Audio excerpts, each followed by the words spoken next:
Hare Rama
Pad Paramahamsa Parivrajaka Shishimad Go Govinda Swami Shila Gurudeva Ki.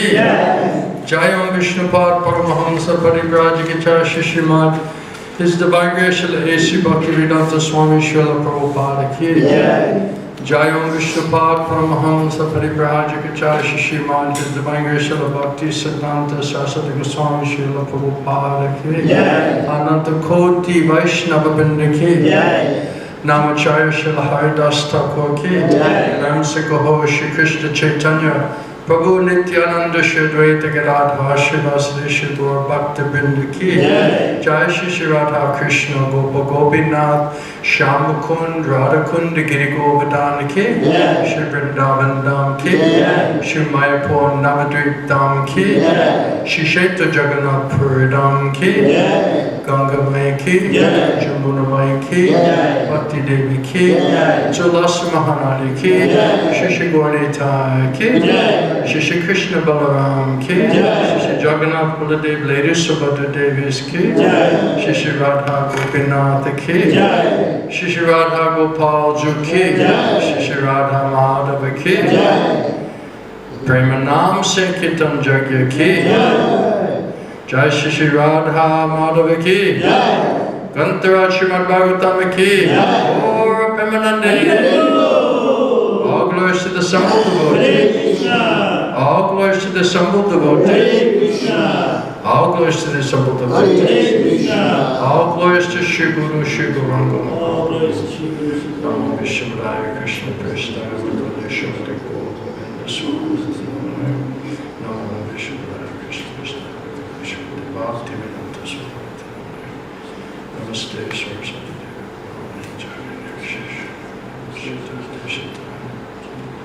Jaya Shri Krishna Chaitanya Prabhu Nityananda Shri Advaita Gadadhar Shri Vasudeva Shri Gaur Bhakta Vrinda. Hare Krishna Krishna Krishna Hare Hare Hare Rama Rama Rama Hare Hare Hare Krishna Krishna Krishna Hare Hare Hare Rama Rama Rama Hare Hare Hare Krishna Krishna Krishna Hare Hare Hare Rama Rama Rama Hare Hare. Hare Krishna. You guys are fired up tonight. That's a good sign. Was it real? Were you keeping it real? I hope so. Sounded it. You're sweating. Transcendental sauna. Body, mind, and soul. Therapy. You don't have to join the gymnasium. You don't have to take yoga classes with him anymore. You just come here, chant, dance, you get good at exercise, bhakti. So I was reading today, Srila Prabhupada, he was speaking about the mind. We've been quoting from Bhagavad Gita, Krishna, discussing about how to somehow or other purify, control this crazy mind and senses. And all of the yoga practices, how to purify, control the mind. So mind is the center point of yoga. Everyone's going to psychiatrists, psychologists, taking medication, intoxication, how to somehow purify, calm down, slow down, pacify, disturb the mind and senses. But it's designed in material world, material body, to be disturbing. So we're trying to undisturb something which is designed to be disturbing. So without surrendering to Krishna, there's no question of purifying and controlling the mad mind. That's the whole point. We're trying to do every other thing, tortured by the mind, disturbance, anxiety, no happiness, because of the mind, because of the gross, subtle body. And it says even all the bodily ailments, every problem that we have, ultimately it's starting from the subtle platform, from the mind. And then because it's so disturbed in the mind, then it's also branching out into sinful activities, and then we're not living a healthy way of life, and then so much anxiety is there, it's coming cancer, and all these other kind of diseases are manifesting because the body also cannot digest the stress and the anxiety and the worry, right? Burning 24/7, unless you're sleeping or heavily intoxicated. Otherwise, it's always disturbed. So I was reading today, Prabhupada was talking about Hare Krishna, where he's talking about this mind, and it's a very interesting statements from Srila Prabhupada, and I thought we could discuss a little bit some of those points. Amara, you look tortured by the mind. So Prabhupada speaking January 4th, 1975, Bombay, India. And he was speaking on Srimad Bhagavatam verse, 3rd canto, 26, chapter 27. So in that discussion, the verse was that from the false ego of goodness, another transformation takes place. And from this evolves the mind, whose thoughts and reflection give rise to desire. So how the mind is coming from this false ego, and then how it's evolving up or down is determining our thoughts and our desires.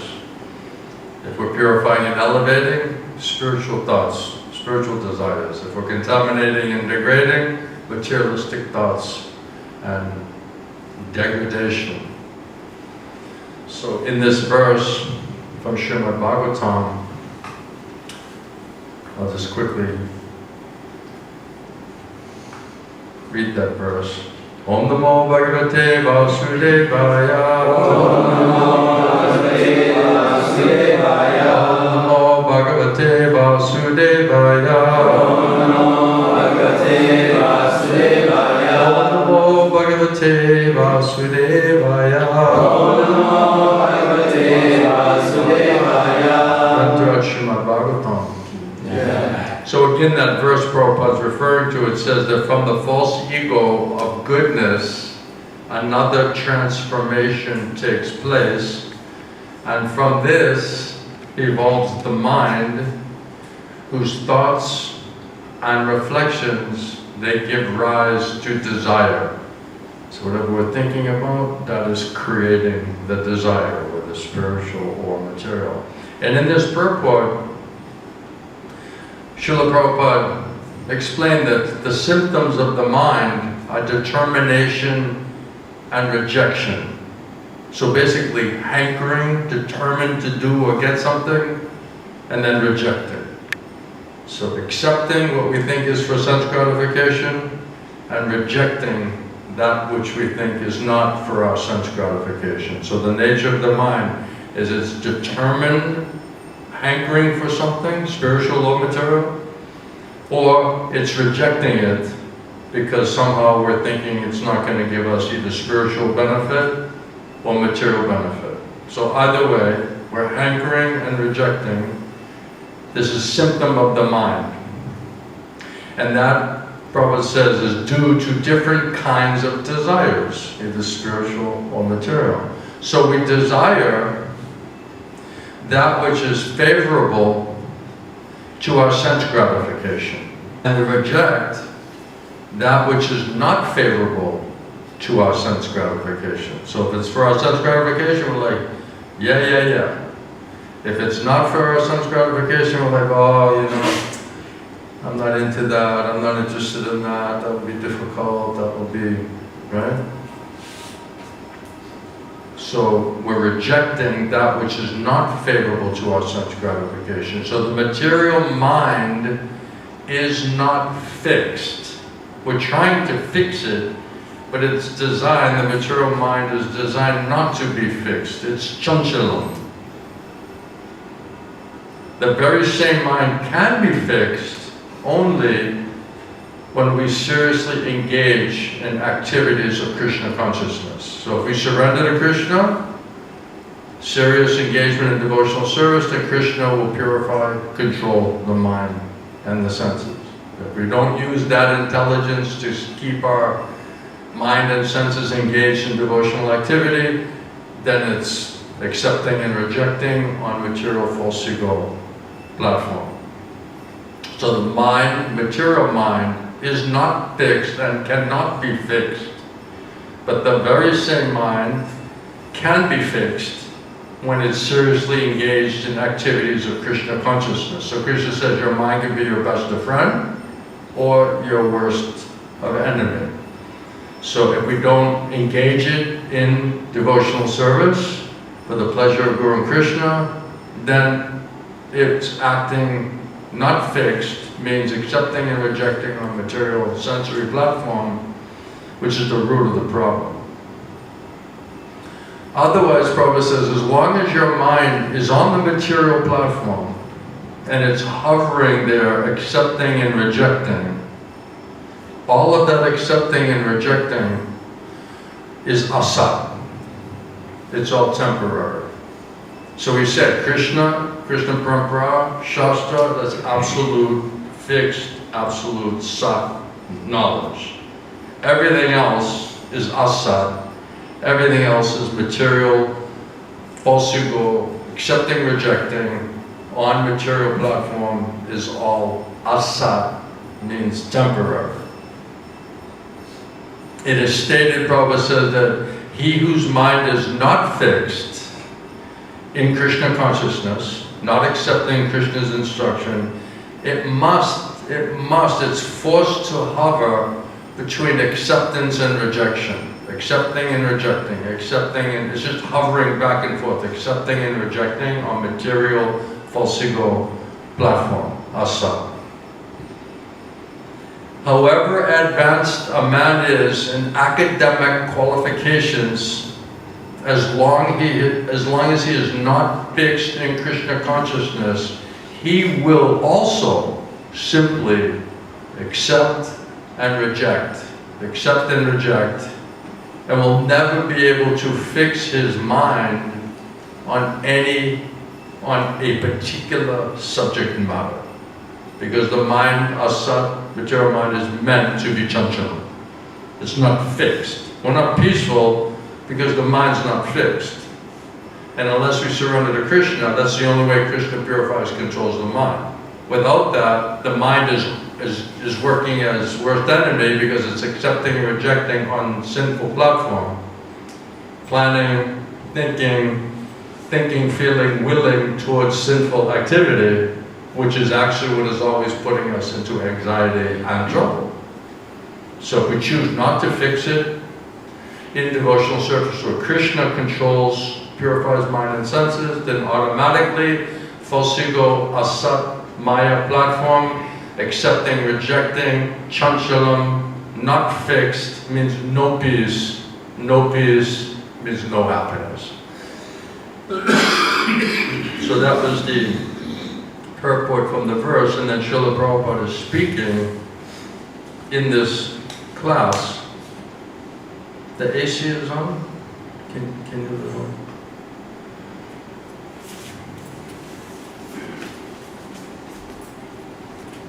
This AC is killing me.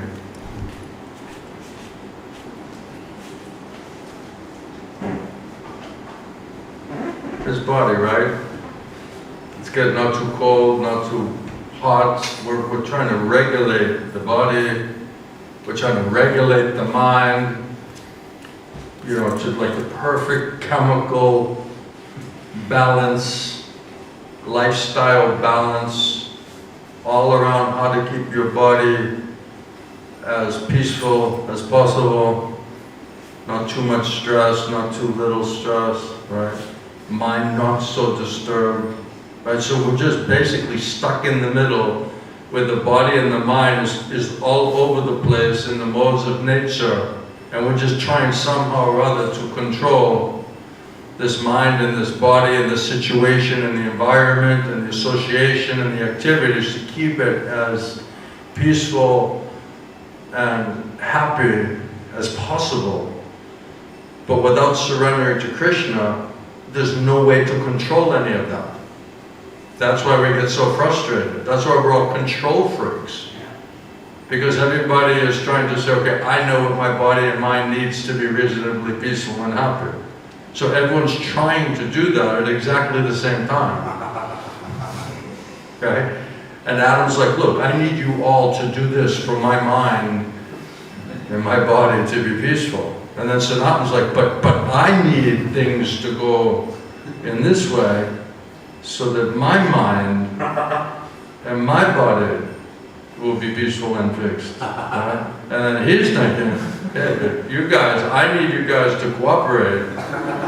Right? So we're all just trying to like control the whole environment and everybody's mind and senses and bodies so that it somehow minimizes our stress and mental disturbance, isn't it?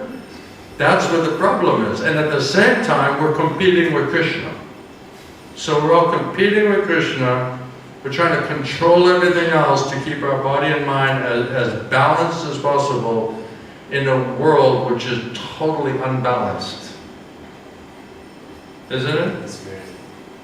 So Prabhupada's saying that this mind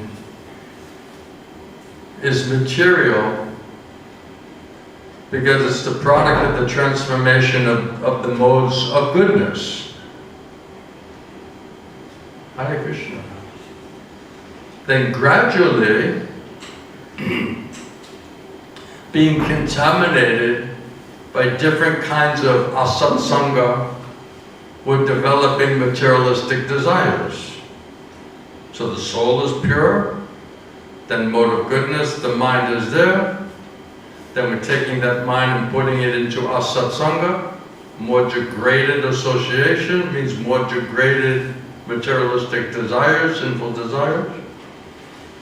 In this way we're degrading from the soul platform, from mode of goodness, by asatsanga, material desires, sinful desires, now mode of passion, and then now more and more mode of passion, more and more bad association, more and more material desire, now ignorance.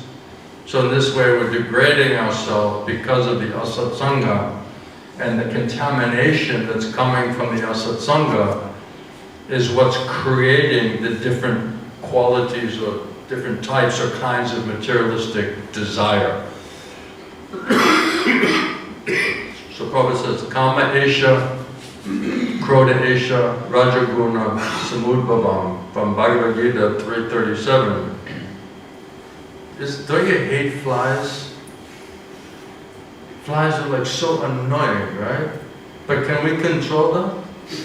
Right? When you're trying to eat and the flies are like, they're landing in the stool and then they're jumping on your prasad or your, right? And then you're trying to eat, right? Is that nice? It's hard.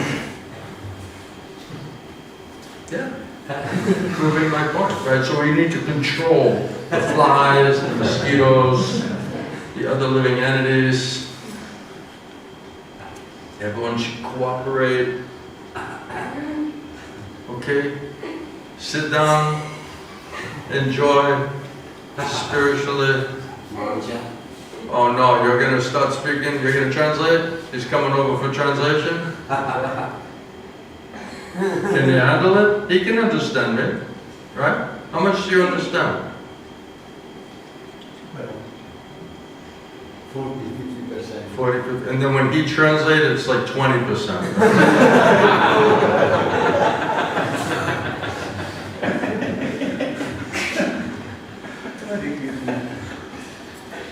And then he goes from his 60% down to 40%. So when it's deteriorated, Prabhupada's talking, from the standard of goodness, it comes to Rajagun. And Rajagun means lusty desires, unending desires. So lust and greed, right, is coming from Rajagun. And then if the desires are not fulfilled, then we are frustrated and ultimately krodha, anger. Then we become angry. So when you're trying to control everything and they don't cooperate with your desire, then you get angry, right? Then you become a maniac.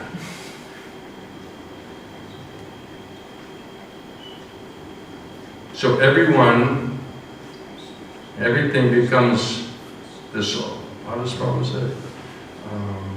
In this way, kama, krodha, lobha, moha, matsarya, lust, anger, greed, illusion, enviousness.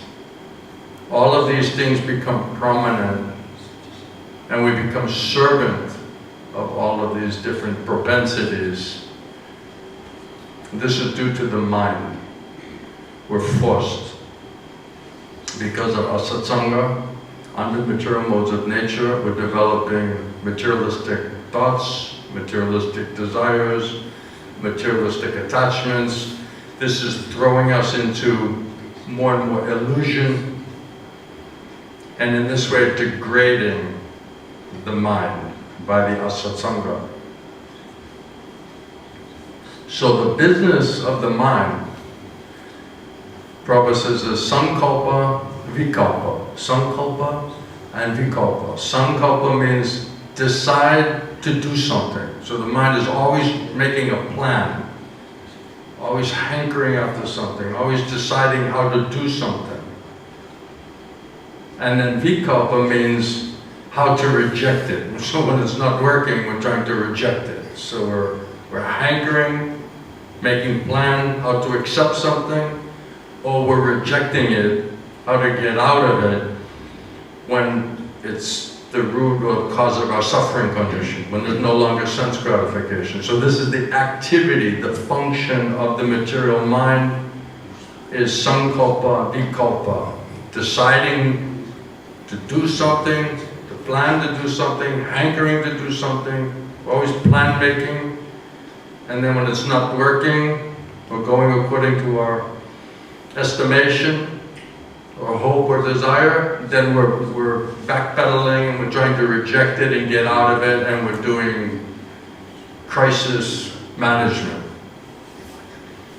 How to reject it. So Prabhupada said that is the business of the material mind. If you study your mind, that's what it's doing. It's plan making into the future, or it's lamenting and trying to reject previous bad plans or decisions. That's all it's doing. That's the function of the mind. So everybody, the mind is constantly deciding to do something, making a plan, projecting, and then rejecting, accepting and rejecting when not working. That's the business of the mind.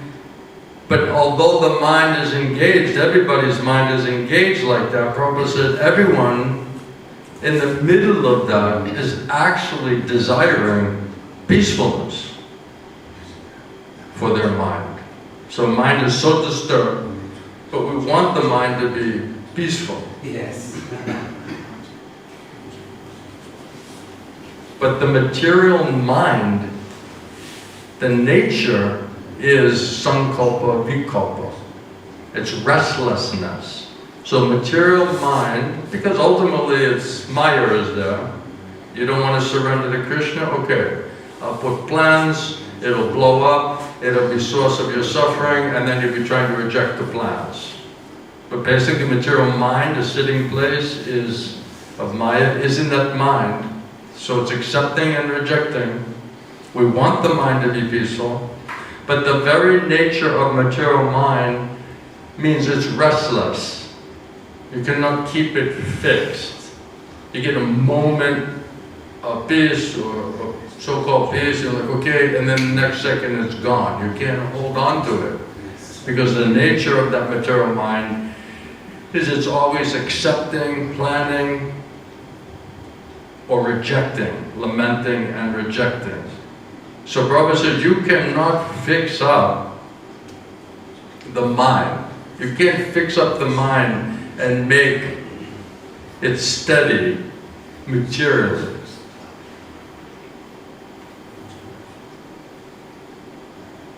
Prabhupada says that, so if you can control the senses by yogic, mystic yoga. Are you a mystic yogi? No? You're just an ordinary hatha, ordinary, not mystic. So if you can control the senses by yogic, mystic process, that's mechanical process. How to control your mind mechanically by your own intelligence, your own strength, physical strength. Then somehow by doing that, then you'll be placed in some type of spiritual status. If you can do that, if you can control mechanically, then somehow you can reach to understand spiritual topic. That's a yoga system. Prabhupada said the yoga system is recommended to persons whose minds are very restless. Everyone's mind, especially in Kali Yuga, is completely restless, disturbed, always disturbed. It's one of the symptoms of material consciousness and Maya, Kali Yuga, mind always disturbed. We're always misunderstanding everything because not the good intelligence. So we're misunderstanding, that's creating chaos, havoc, and then the mind is getting agitated and disturbed. So the mind is always restless, no peace. Prabhupada says no peace means no happiness.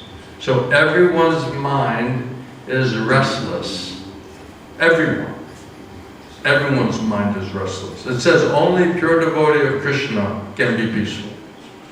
Everyone else, karmic, jnani, yogi, because it's not fixed on Krishna in devotional service, there is no peace. Because Krishna will not purify and control your mind for you. Without surrendering to Krishna, Rishikesh, he won't do it. Then, now it's on you. And then if you're not a mystic yogi, what chance do you have to purify and control the restless mind? So everyone's mind is very restless, very disturbed, no peace. Prabhupada says no peace, no happiness. Prabhupada said everyone wants to be peaceful, everyone wants a peaceful mind, everybody wants to be happy. But Prabhupada said, but you don't know how to do it. You're thinking that by your strength, your intelligence, your power, your thoughtfulness, that you can purify, control your mind and your senses. This is the illusion, and out of pride and false ego, we think we can do it. But it's not possible without genuine surrender to Krishna, where Krishna takes control, purifies the mind and the senses. That's why it says only Vaishnava, only pure devotee of Krishna can really find peace and happiness with Krishna, because Krishna is giving shelter, protection, purification, and control of mind and senses. So it is very difficult to bring your mind into a peaceful status. As long as we have desires, attraction, desires, as long as there's material desires, the mind will be restless. As long as the Prabhupada says, as long as the desires are there, it is not possible to bring the mind into complete peace and tranquility. So as long as those material sinful desires, attraction, attachment is there, then Krishna says, now your intelligence is many-branched. So your resolute determination to surrender to Krishna, to surrender to Rishikesh, master of mind and senses, it does not manifest them. So as long as we're maintaining these materialistic desires, sinful desires, material attachment on bodily platform, it is not possible, Prabhupada says, to bring your mind into a state of complete peace and tranquility. It is not at all possible, Prabhupada says, because that material mind is sankalpa vikalpa.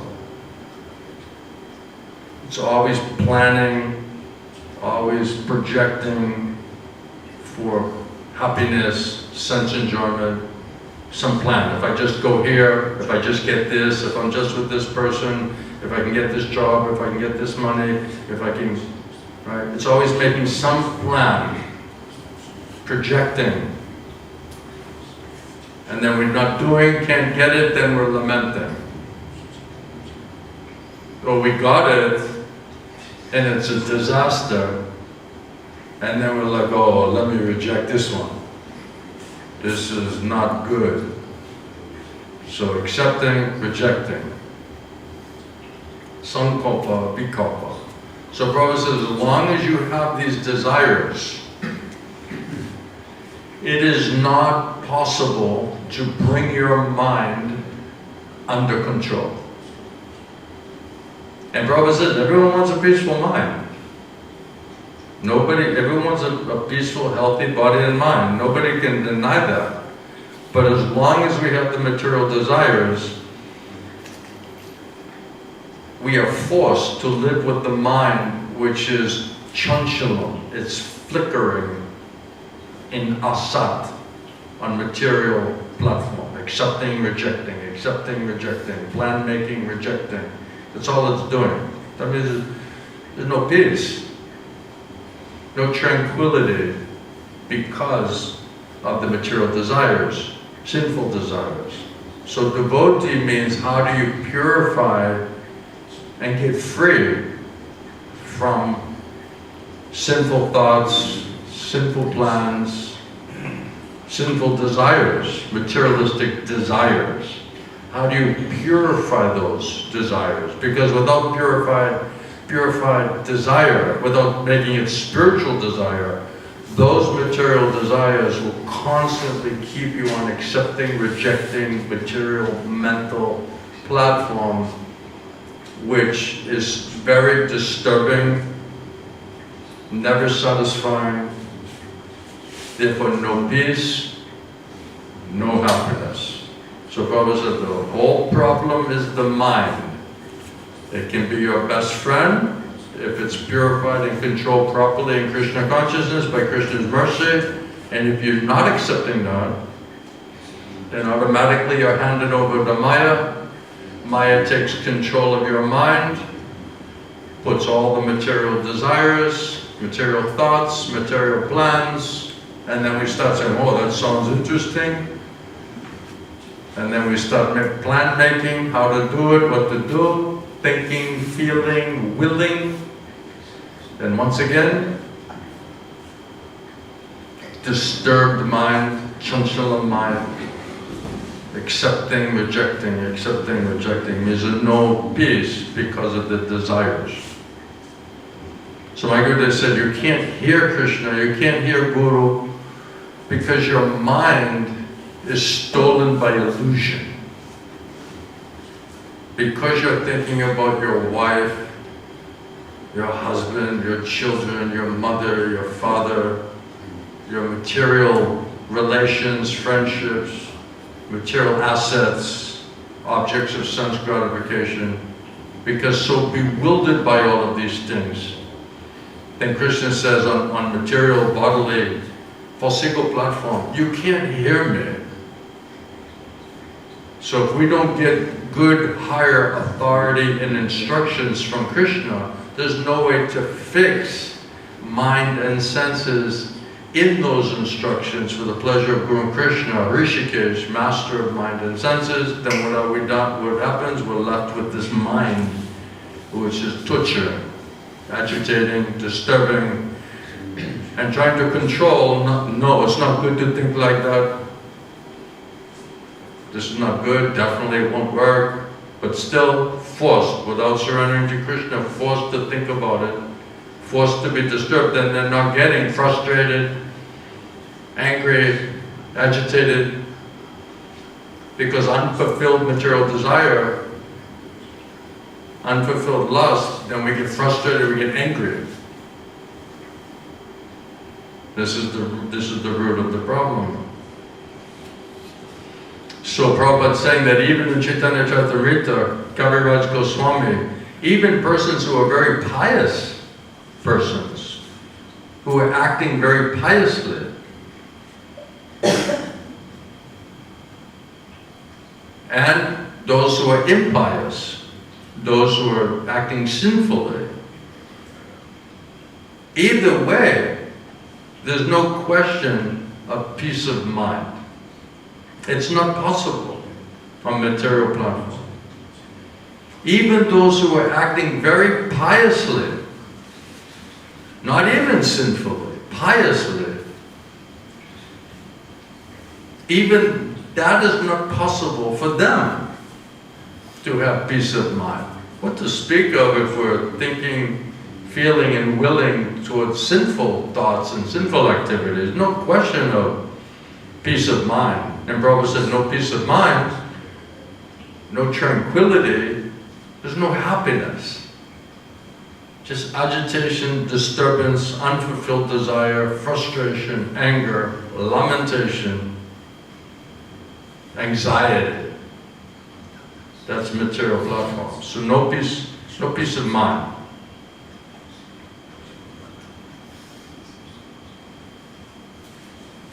So then those who are desiring to try to stop all of their material activities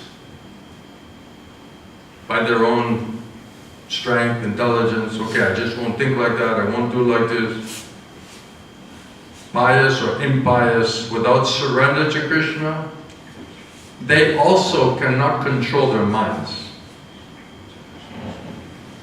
And that's why this is the point where we cannot cheat Krishna. Because we can sentimentally try to convince ourselves that we're devotee, we're engaged in devotional service, we're surrendered to Krishna. But the test is, how strong are our material desires? Because if we really are surrendered to Krishna, Krishna says, I'll destroy your sinful desires, your material desires, and your sinful reactions, which means all your disturbance and suffering and anxiety. Krishna says, if you surrender to me, I'll purify it, I'll destroy it for you. So this is where Prabhupada said, you judge the thing by the result. So if we are just thinking, well, I'm completely surrendered to Krishna, and I have so much faith in Krishna, and I'm so sincere, and I'm so serious, okay, I'm not your judge. Krishna's the judge, and he'll say whether it's genuine enough or not. So Prabhupada said, if your material desires are not going away, and it's harassing you and disturbing you, that means, that's a sign that you're not surrendered to Krishna. Wholeheartedly, seriously. Because if we really were begging Krishna to give shelter, to get freedom from material desires, sinful desires, material attachment, then Krishna would purify the strength of those desires. Prabhupada says it's just like a serpent. Mind and senses like serpent. And you punch out the fangs. Then it may go, but it's not so strong and it can't kill you. So something might be there, but it's like it's manageable.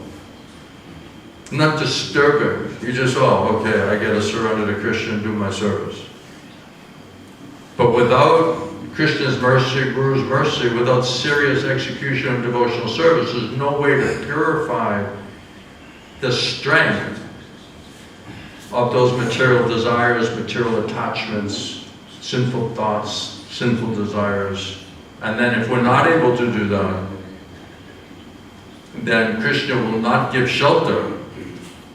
He'll not purify mind and senses. Then you come under Maya.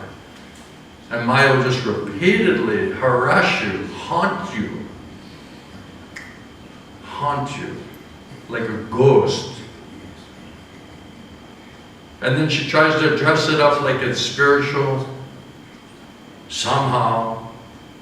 And then we're saying, yes, I'm getting confirmation because it's coming again and again and again. Okay. How spiritual is it? And then if it's super spiritual, wake up. If it's spiritual, pray to Guru time, wake up. Jeev Jago.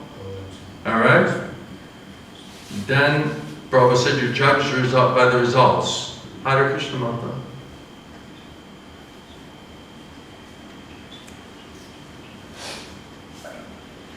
We've been talking so many recently about the mind and focusing the mind internally and trying to find peace and tranquility. Krishna says, in me, with me. But the problem is this mind is very chanchalam, very flickering, very disturbing because it's being controlled by Maya.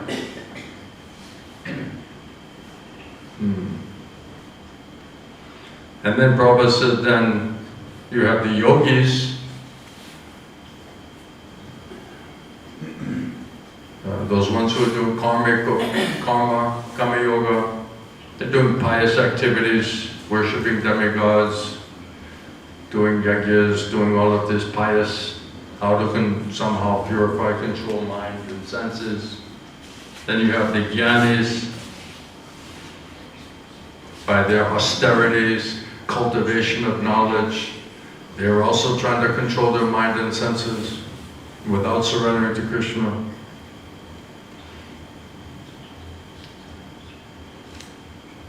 They also cannot control their minds. Yogis, great yogis, stories are there, very powerful yogis, 60,000 years in the water. Right, Subari Muni was it? So there are all these great mystic yogis, ultimately without surrendering to Krishna. You can't go in the water and say, I'm just going to avoid Maya. There'll be no Maya down there. And then two fish are having sex and we're like, ah. So as long as you're in the material world, you can't escape it. There's nowhere to go. It's everywhere, right? The whole world is running on sex desire, Prabhupada said. So, without surrendering to Krishna, Rishikesh, master of mind and senses, there's no way to purify and control this mind. There's no way to bring the mind under control. So even siddhi kami, siddhi yogis, great mystic yogis, they also cannot control their mind. What to speak of ordinary man, just an ordinary person who is neither interested in pious activities or mukti or liberation or yogic perfection. Right? So we're not even karmis, jnanis, and yogis. We're like nothing. Right? At least they're trying to somehow purify, control their mind and senses. So we don't even fit into those categories. Right? So they can't do it. They can't purify and control their mind and senses. So Prabhupada said, what will an ordinary person do who has no good intelligence, misunderstands practically everything, lazy, foolish, no qualification, misguided. He wants me to say misguided. Because he's misguided. He's misguided. So that's ordinary man in a Kali Yuga. So when Krishna was advising Arjuna to practice yoga for controlling his mind in the 6th chapter, which we were reading yesterday, in the 6th chapter about controlling the mind, Arjuna, he refused. He couldn't accept it. Right? We're hearing how to control the mind and senses. We're like, this is not even possible. This is like a pipe dream, you know? It's a, what does it even mean? And he said, what does it even mean to focus your mind on the heart or super soul? This is like a, what to speak about doing it, right? So even Arjuna said, Prabhupada said, Arjuna said, my dear Krishna, you are advising me to control my mind by practicing yoga, but I have no such opportunity because I'm a family man, I'm a politician, I'm from a royal family, I have to cease to so many things in the administration of my kingdom and my family. And besides that, in the family life, I have to seek from my material interests. So how, in the midst of all of that, how will it be possible for me to control the mind? And then he flatly said to Krishna, Chanchalam hi mana Krishna pramati balavaditam tasyaham nigaham manye vayur eva sudushkaram. My dear Krishna, I think this mind is very, very restless, wicked, restless. As a madman is always restless. Just madman, always restless. Coming, going, accepting, rejecting, accepting, rejecting. So he says, as a madman is always restless and very strong. I want to control the mind. So he knows the mind's a problem. He wants to control the mind, but Arjuna is telling, but it just does not come under control. I cannot do it. This is my position. Therefore, you're asking me that I should control my mind. But I think what you're asking is that it's more difficult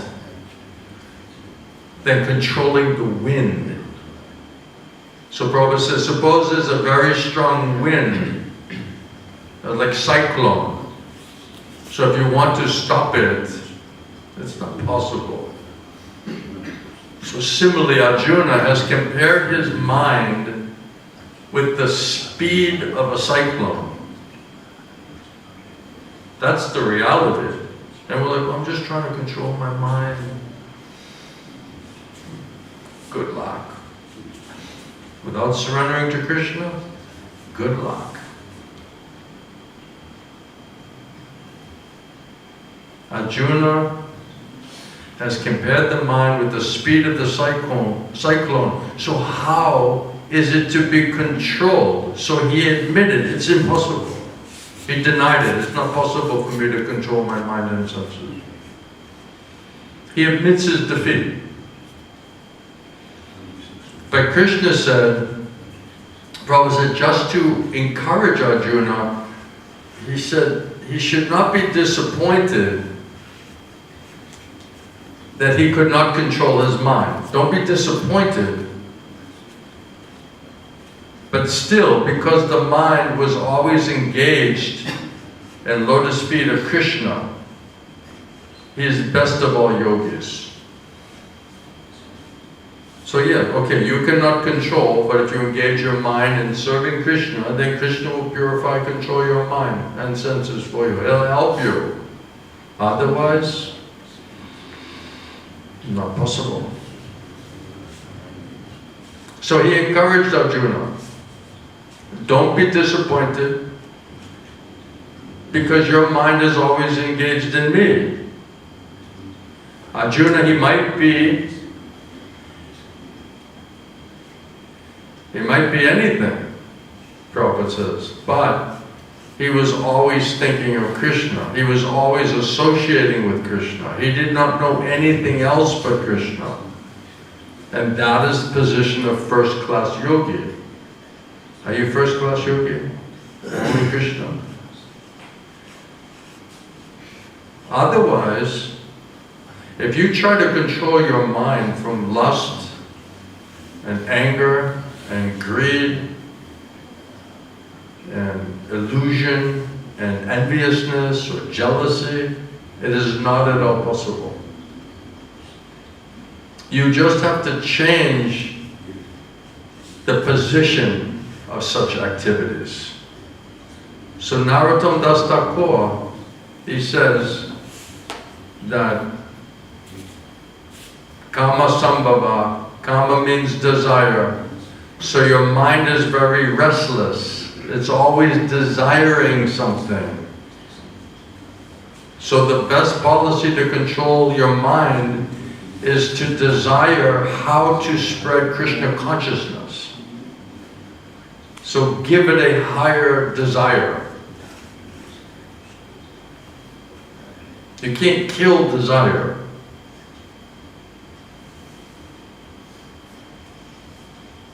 Engage it, desire, how to become Krishna consciousness and how to spread Krishna consciousness, how to help the preaching mission of Krishna consciousness.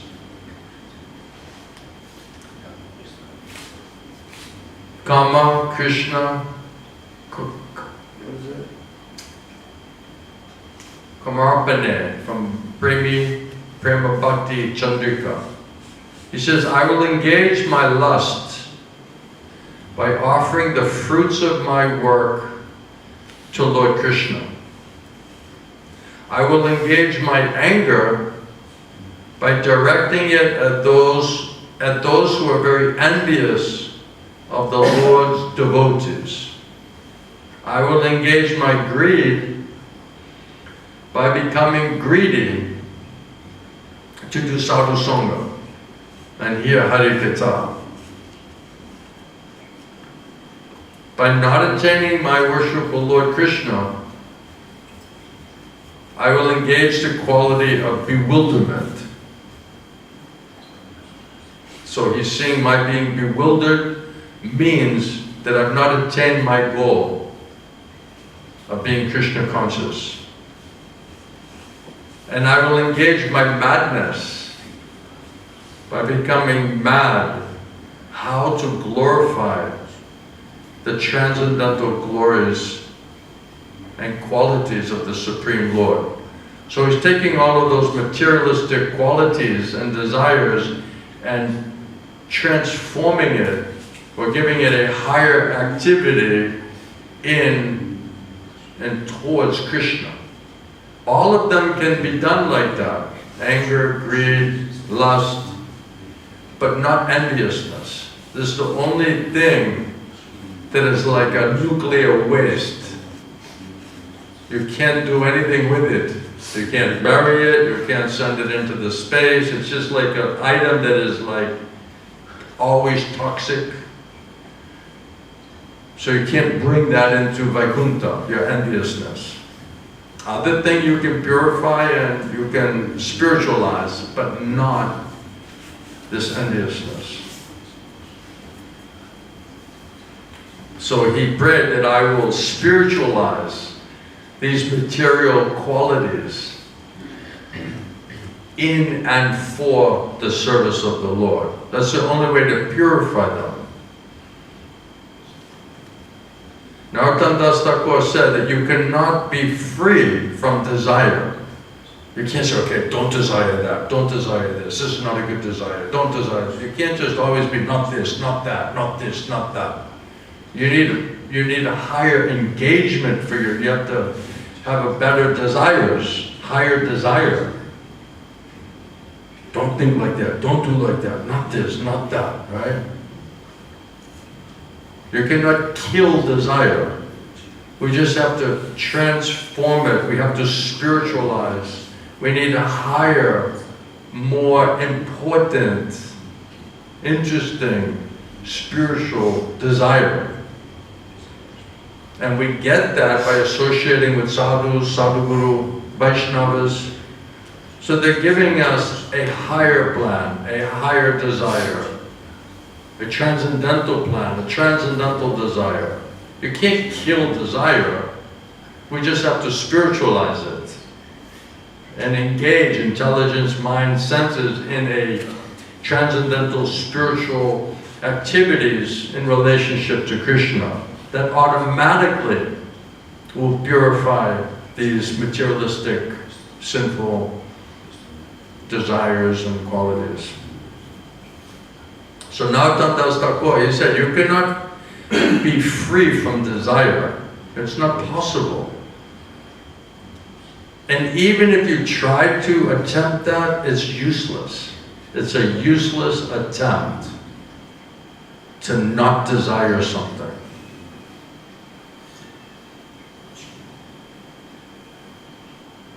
Some say that, okay, become desireless.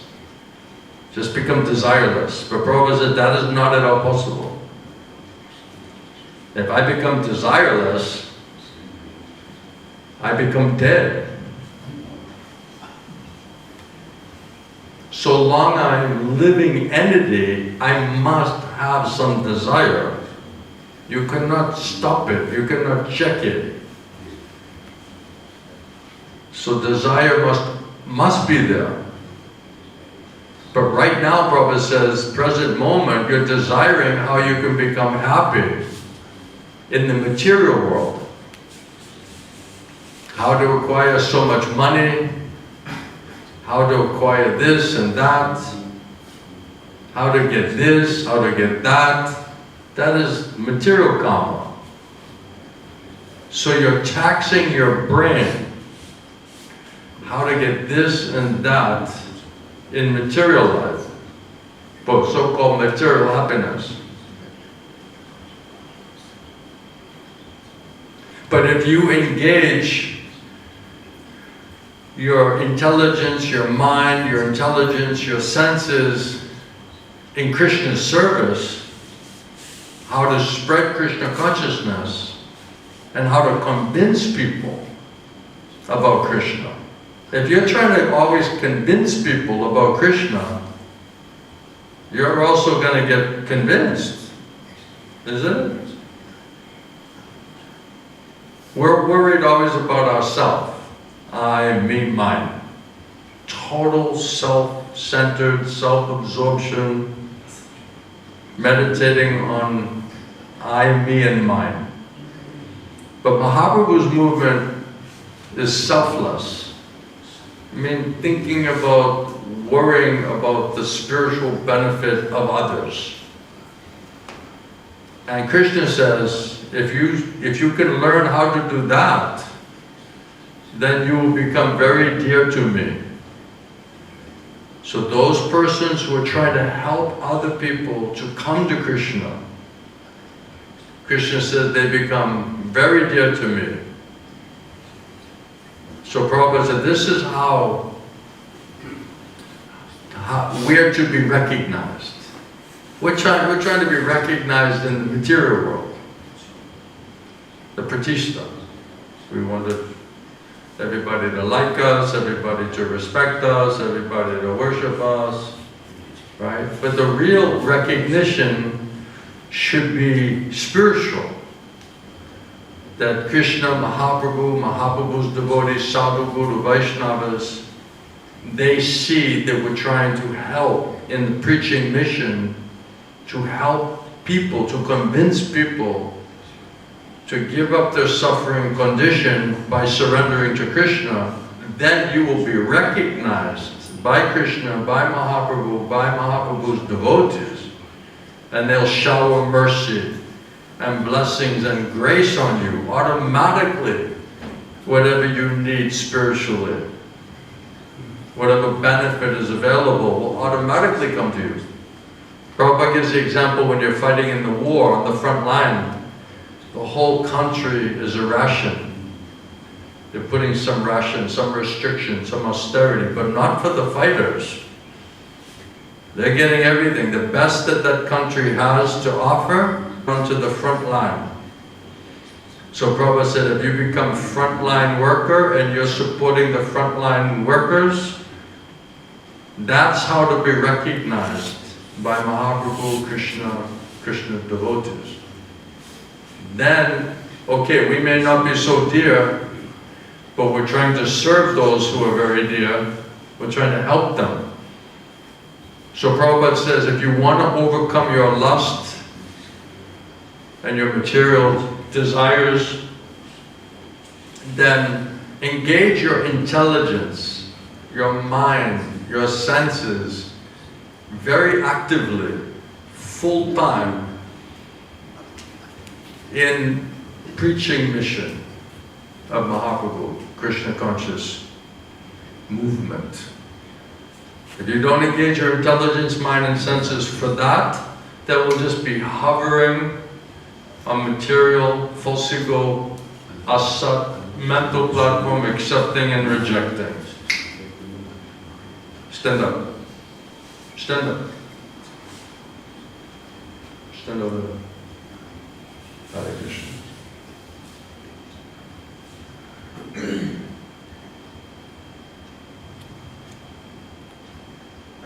If you engage, Prabhupada says, if you engage in Krishna's service, how to spread Krishna consciousness, how to convince people about Krishna, how to take them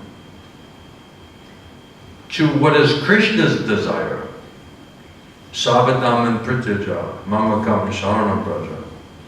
And in this way, if you go on making plans for spreading Krishna consciousness, then automatically your mind will be purified and controlled. We need to be spiritual revolutionaries. Now we've got the lazy. Now we're just hanging out in Mayapur with uncontrolled mind and senses, no peace, no happiness. Then, dangerous situation.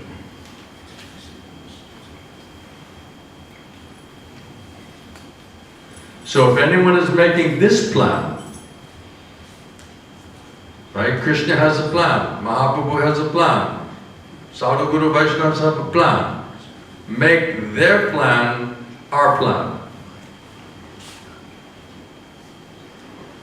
Then it's perfect. Then it's spiritual, then it's purified. But if we don't accept their plan, then we have to accept Maya's plan. Everybody needs a plan for living. So who will direct that plan? Will it be Krishna, Sadhu Guru Vaishnava, Mahaprabhu, or will it be Maya? We're going to make a plan. We're going to follow some plan. The only question is, whose plan is it? So Prabhupada says, anyone who's making a plan, Prabhupada says, you see the whole world, everybody's making plans. All the big politicians,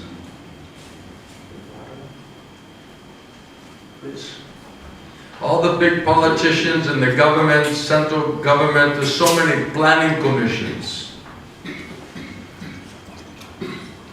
Prabhupada says, perhaps every one of you, you were part of the planning commission. Everyone is in the planning commission department. What's the plan, man?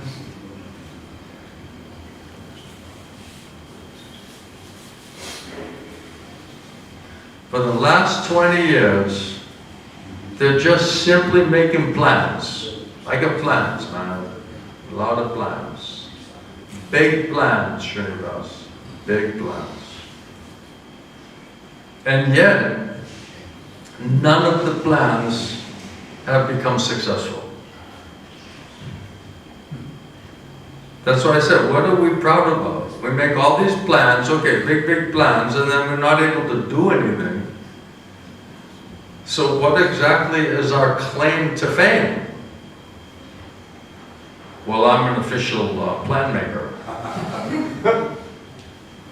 That's my service. If it doesn't work, it won't work, but I'm good at it. Because I meditate on it day and night. Plans, plans, plans. What's the plan? What's your plan? For the last 20 years, simply making plans, and none of the plans have become successful. Prabhupada says every plan, and he's laughing, he's chuckling, he says, every plan is unsuccessful.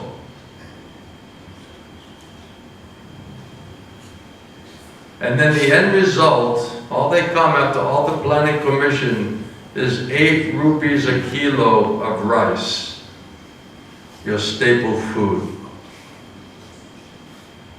So the plan has come successful.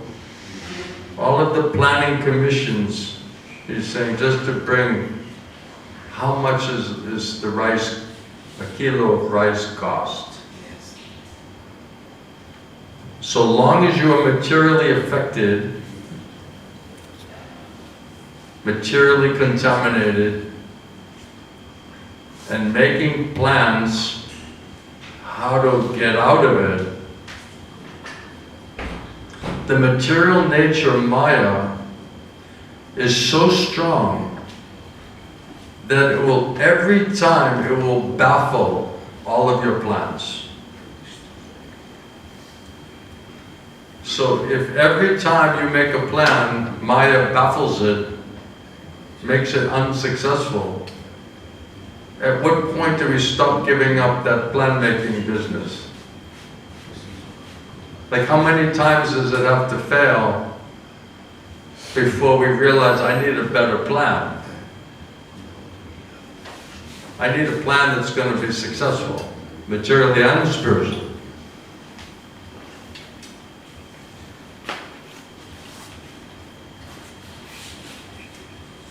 Because this is the nature of the mind, right? Plans, projection, speculation. I got a plan. The material nature of Maya is so strong that it will baffle, it will bewilder you. And therefore, you'll always be unsuccessful, and you will remain perpetually in a state of restlessness. So if we're plan making and it's always failing, we'll be completely restless, completely disturbed. No peace, no happiness. So one plan you make, and then it's baffled. You don't understand baffled? Like it just blows up, it doesn't work. It just, for whatever reason, Krishna just confuses the whole thing. Doesn't make it successful. Then you're making plans, plans, 3 times, making plans, plan maker. You're an official plan maker. Then one day, the time comes, and then immediately the orders come. Please vacate your presidency.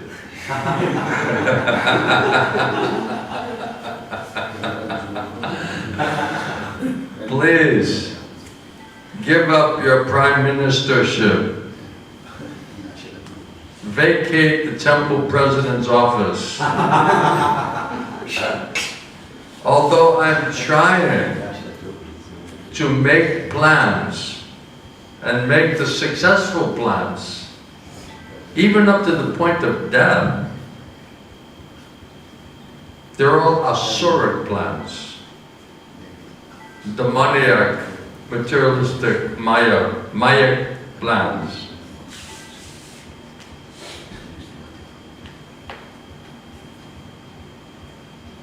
And then the guy is coming up to the moment of the death, and then he calls the sons and daughters and says, I could not fulfill any of my plans.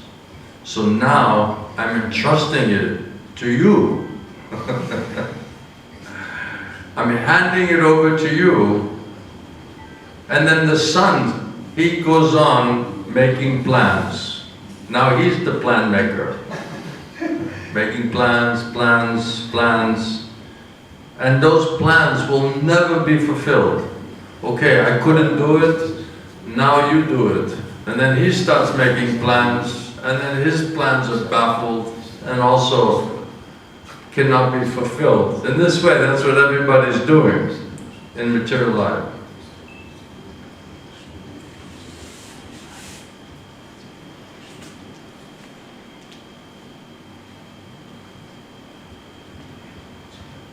So it's impossible. Therefore, this sankalpa vikalpa, this accepting some plan and then rejecting the plan, this is going on perpetually, constantly. Making plans, rejecting plans. Are you living in the planning commission department? It's never fulfilled. No matter how much planning you're doing, it can never be fulfilled, and neither it will be fulfilled at any time. Okay, it's a temporary setback to my plan. Temporary setback. But we said the other day, we're in Maya. The plan is from Maya, we're associating with Maya, it's for Maya, and the end result is Maya.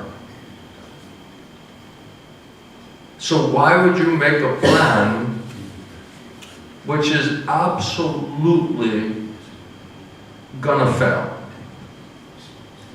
Why would you invest, if you're intelligent and wise, why would you invest in that plan if you know up front that it will never be fulfilled? It will never be successful at any time.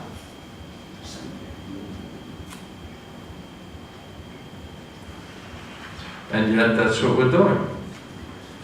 Maya's given us the plan, we're meditating on it day and night. It's never working out, we're rejecting it, then we're lamenting, how could I be so stupid? Then we're blaming everybody else. Why didn't you tell me that was a stupid idea? Why didn't you help me? Why didn't you give me a better plan?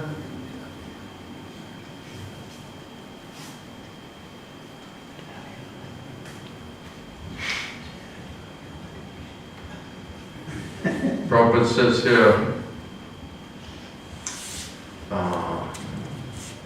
from making the plan, sankalpa vikalpa, perpetually I'm giving up one kind of body and then I'm accepting another body.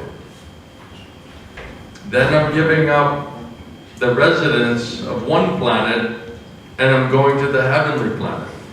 So all of our plans is how do we change the body, bodily condition, how do we change the residence, how do we change the location.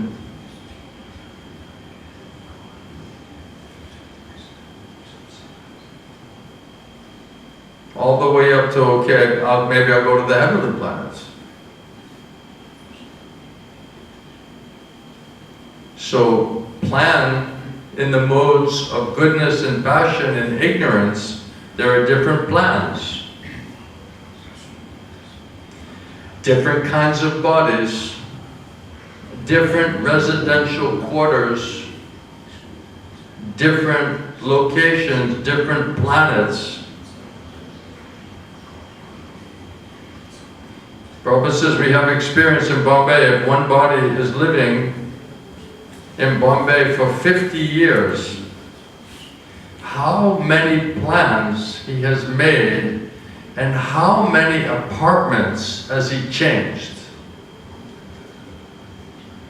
How many plans, how many apartments has he had? Deva, how many apartments have you had? Huh? How many plans?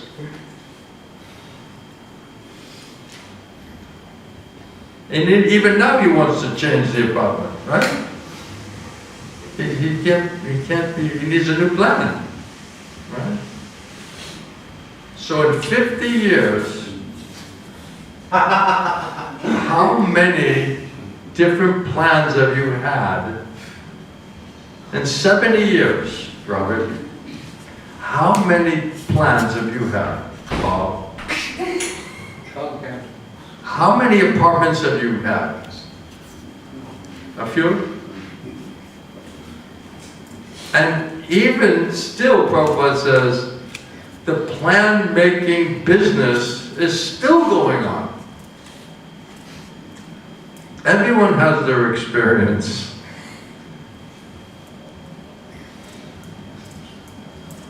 So, as it is going on in this life, in the span of this one life, similarly, it's going on life after life. So this is not the first time we got into the planning business. Every life, we're doing the same activity with the material mind.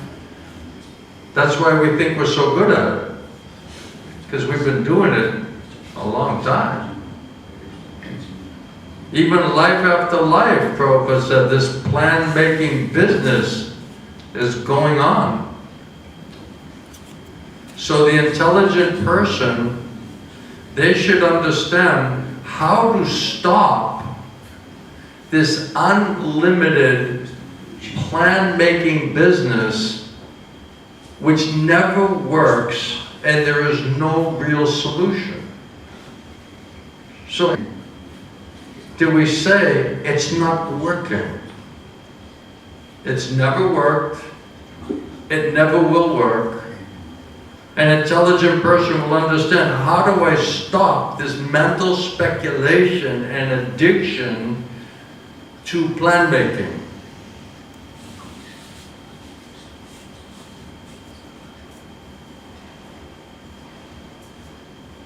How do you stop this unlimited plan-making business which never works and there is never any solution? That intelligence, finally, is called Atato Brahma Jigyasa. That is life. When you come to that understanding, Atato Brahma Jigyasa, when one is inquisitive to know what is the broader plan,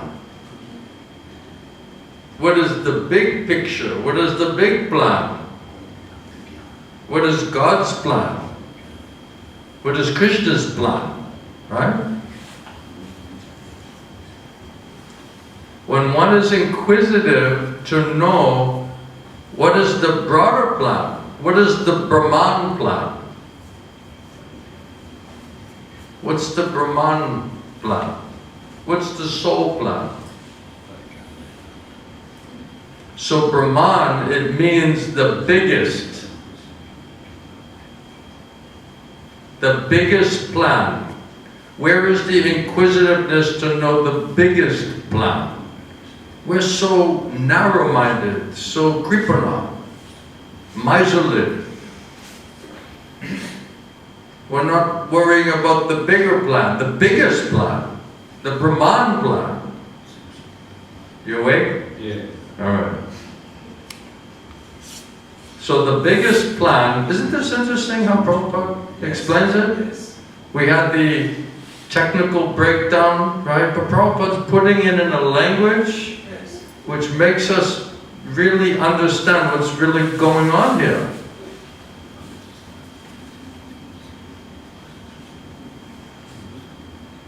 So the biggest plan,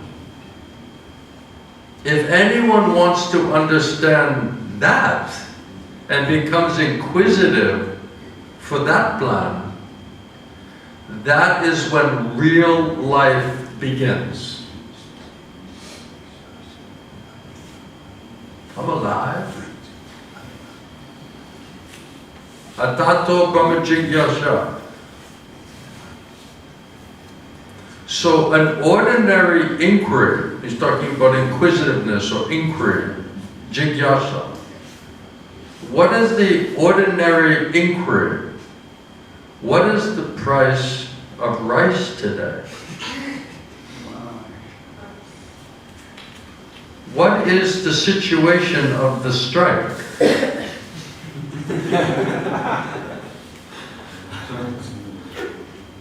What is the situation of this and that? You can get from the newspaper, from anyone, some friend. This inquiry they're making.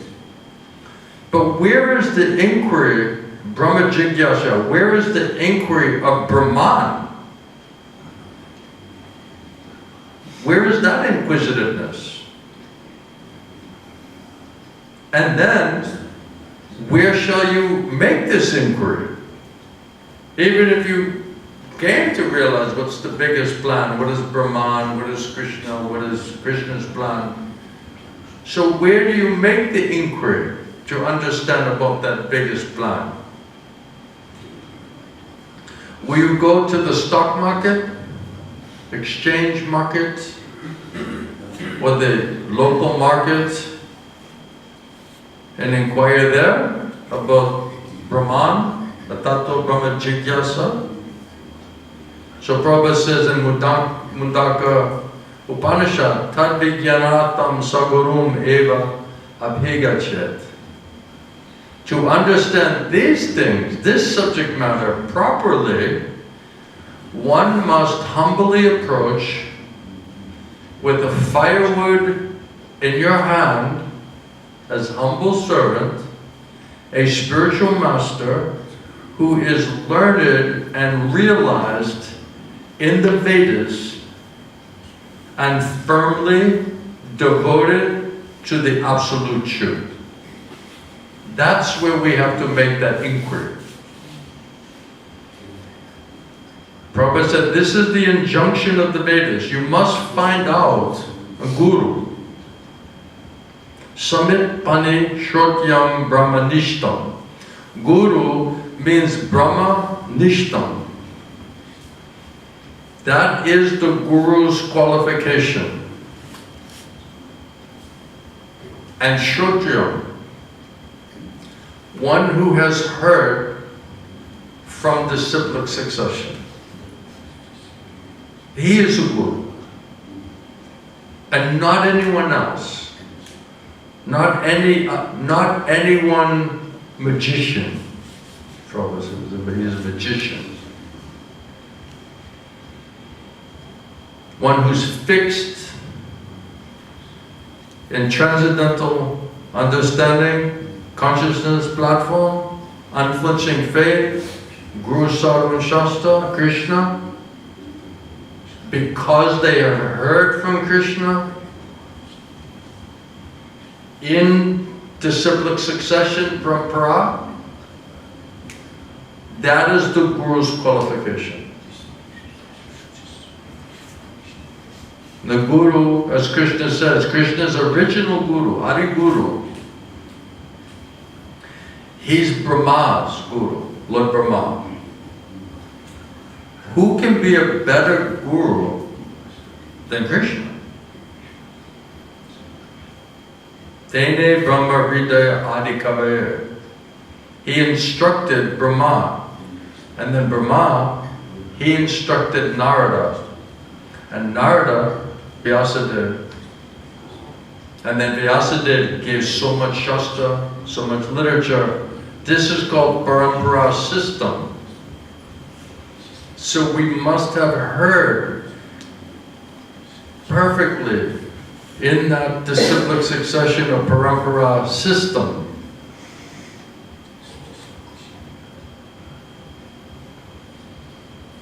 That is qualification of Guru, bona fide Guru.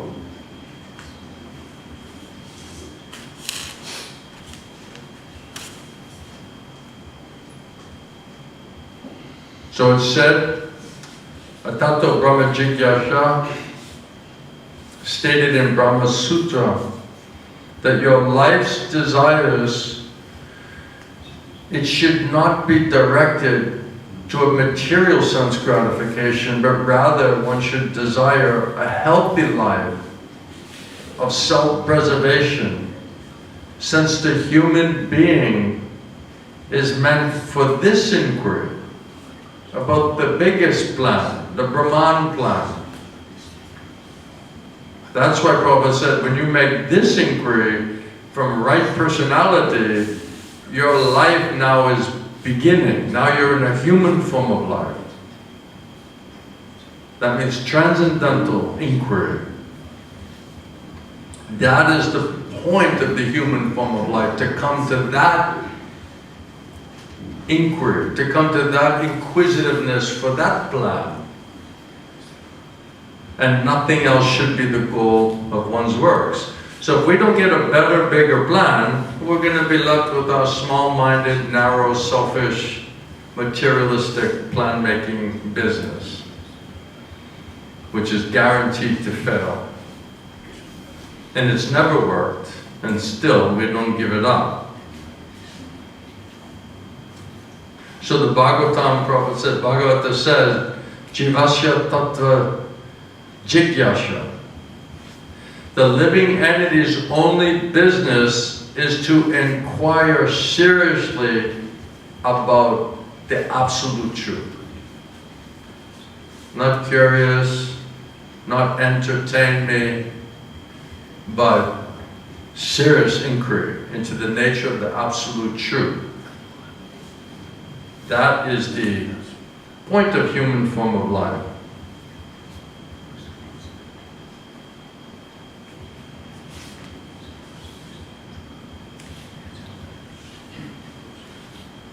So, ordinary person, they don't understand really what is Dharma, what is Bhakti. Bhakti is Dharma, Dharma is Bhakti. Everyone in India, oh, I'm doing my Dharma. Right? But Sanatan Dharma. How about Sanatan Dharma? Not mother's Dharma, father's Dharma, society Dharma,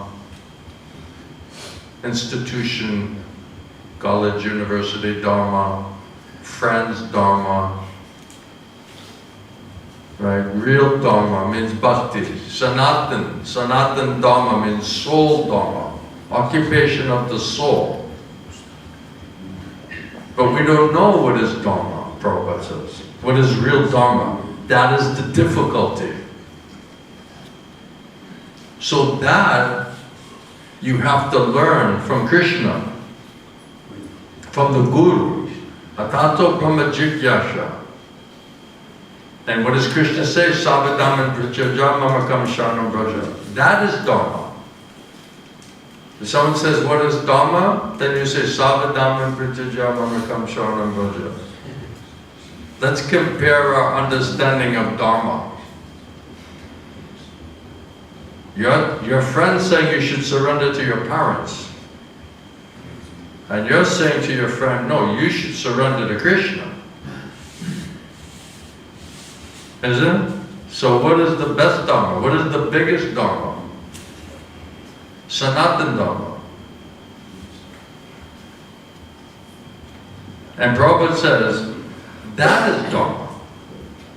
Sanatan Dharma, Bhakti, that is Dharma. And Prabhupada says, anything else, that is all cheating. Kaitava Dharma. It's not real Dharma. No, you have to worship the demigods, and you have to worship the forefathers, and you have to worship your mother and your father, and you have to worship your teachers, and you have to worship society and the leaders, and this one, that one, isn't it? And if you don't surrender to Krishna, then it's true, you do have to do that. You are obliged to do like that. But it's all cheating. Kaitava Dharma. So Prabhupada says the real Dharma is Sabadharma, Prityaja, Mamakam, Sharanam, Braja. Everything else is cheating. Krishna says reject all of the so-called Dharma because it's materially motivated. Why is it Kaitava Dharma? Because it's materialistic motivation. Bhagavad Purana, profound, highest truth.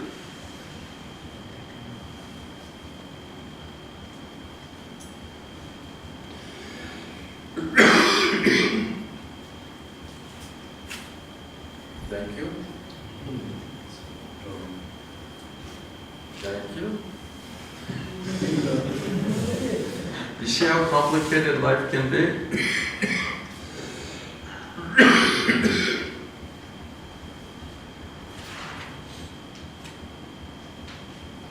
Are we doing all right? Everyone's all right? Yes. I'm on to you or something.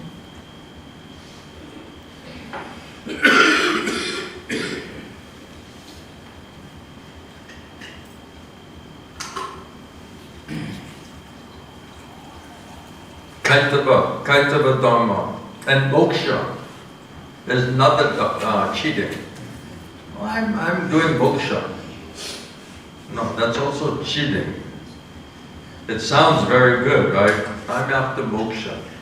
Oh, he's advanced. He doesn't want this materialism. He wants moksha. Ooh.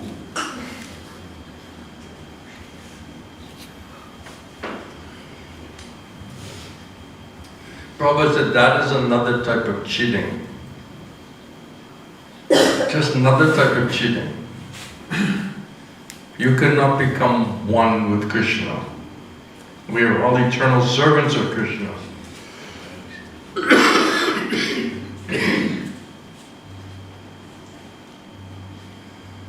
So in this way, Prabhupada says, desires, it cannot be finished. You cannot kill your desires. That is not possible. Therefore, the best thing is fix up your mind in Krishna. What is Krishna's desire? In Krishna consciousness. Then you'll be peaceful. Then you'll be happy. Then you'll be engaged in what is Krishna's plan and what is Krishna's business. And then your planning will become how to satisfy Krishna. So what's your plan, Srinivas? I want to come back from... Are you planning how to satisfy Krishna? That is, Prabhupada said, that is intelligence.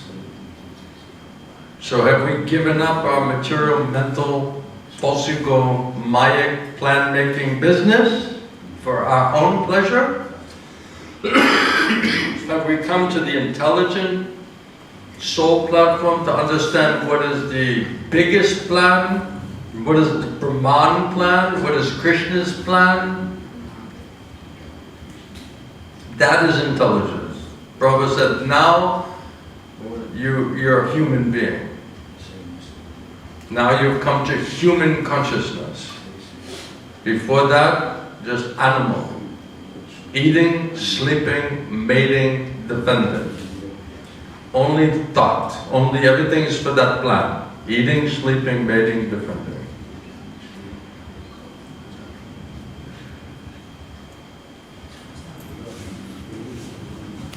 So Krishna, Prabhupada says, wants everyone to surrender unto Him. And when He says, Savadnam Prityaja Mamakam Sharanam Braja, He's not only saying that to Arjuna, He's saying that to each and every one of us. So that is Krishna's plan. That is Krishna's desire. And if you want to serve Krishna and fulfill Krishna's desire, that means then you canvas everyone to surrender to Krishna. Of course, if we're not surrendering to Krishna, what is our canvassing? You know, you should surrender to Krishna. Yeah, you should too. That would be great. That's a good advice. You should follow it too, yes. Yes. We both should surrender to Krishna. So this is preaching. Krishna wants it. He's coming here to material world. He's speaking Bhagavad Gita.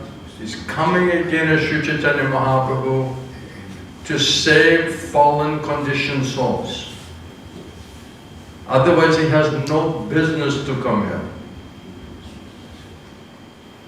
So if we take up that work, then Prabhupada said, this is how to get recognized by Guru, Shri Guru Gauranga. This is how to get mercy and blessing. With mercy and blessing, by that work, everything is achieved. What can you do? What can we do by ourselves? So our business is to satisfy Krishna's desire, to fulfill His desire that everyone should surrender to Him, and in that way they'll be healthy and happy and peaceful. So do it. Why don't you do it?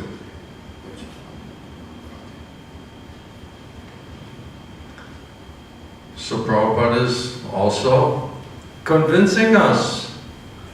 Prabhupada says we read yesterday, day before, we need to take superior dictation. Our intelligence. We need a higher plan. If the plan is coming from Krishna, that's real intelligence, then that intelligent plan, you can force the mind to work towards that end. If we don't have a higher spiritual plan, there's no way to control the mind by giving it engagement in transcendental, surrendered devotional service.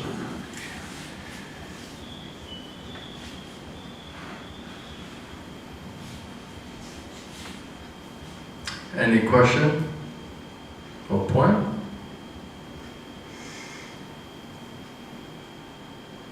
Oh, one quick thing is, Prabhupada was saying that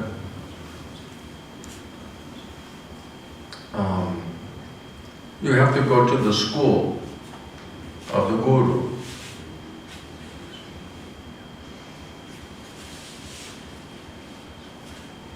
And Prabhupada said, so whatever the student comes,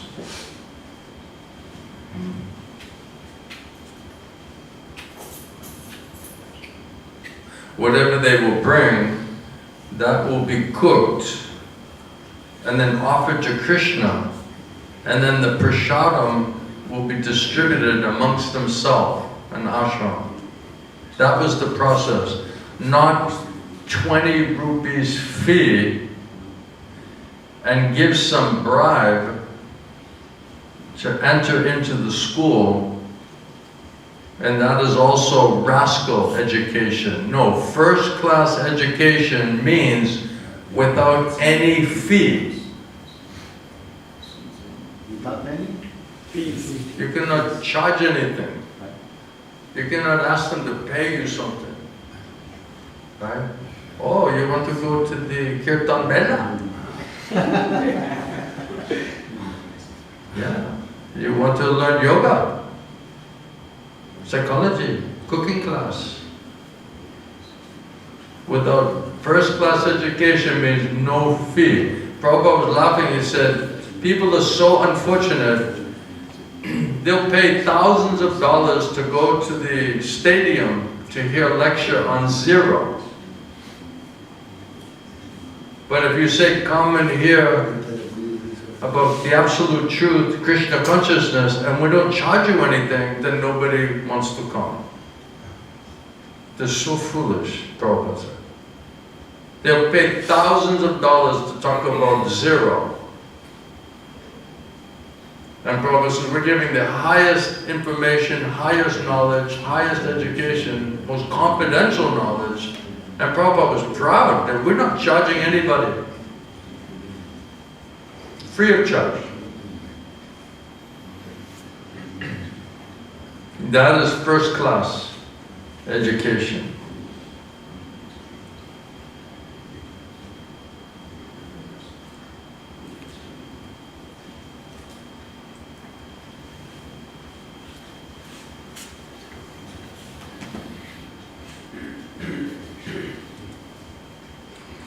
So the injunction, final instruction from Prabhupada in this class is one should approach a bona fide Guru, Vaishnava Guru, and take lessons from him, hear from him. And in that way, you can make your life successful. Jai Srila Prabhupada. So, anything? Yes.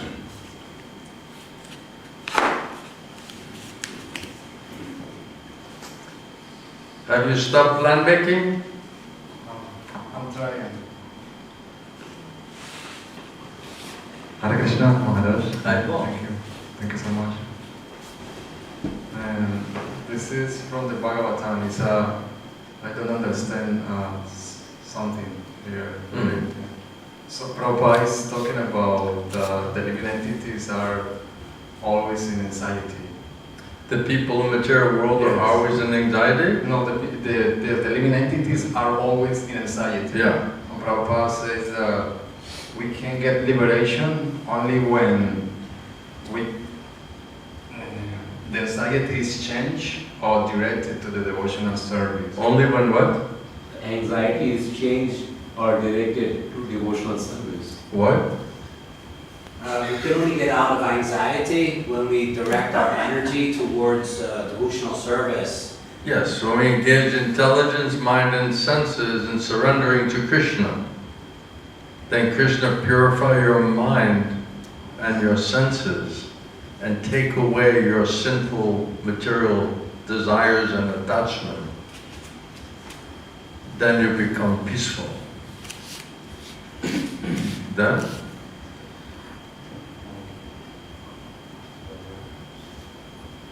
Did I understand properly?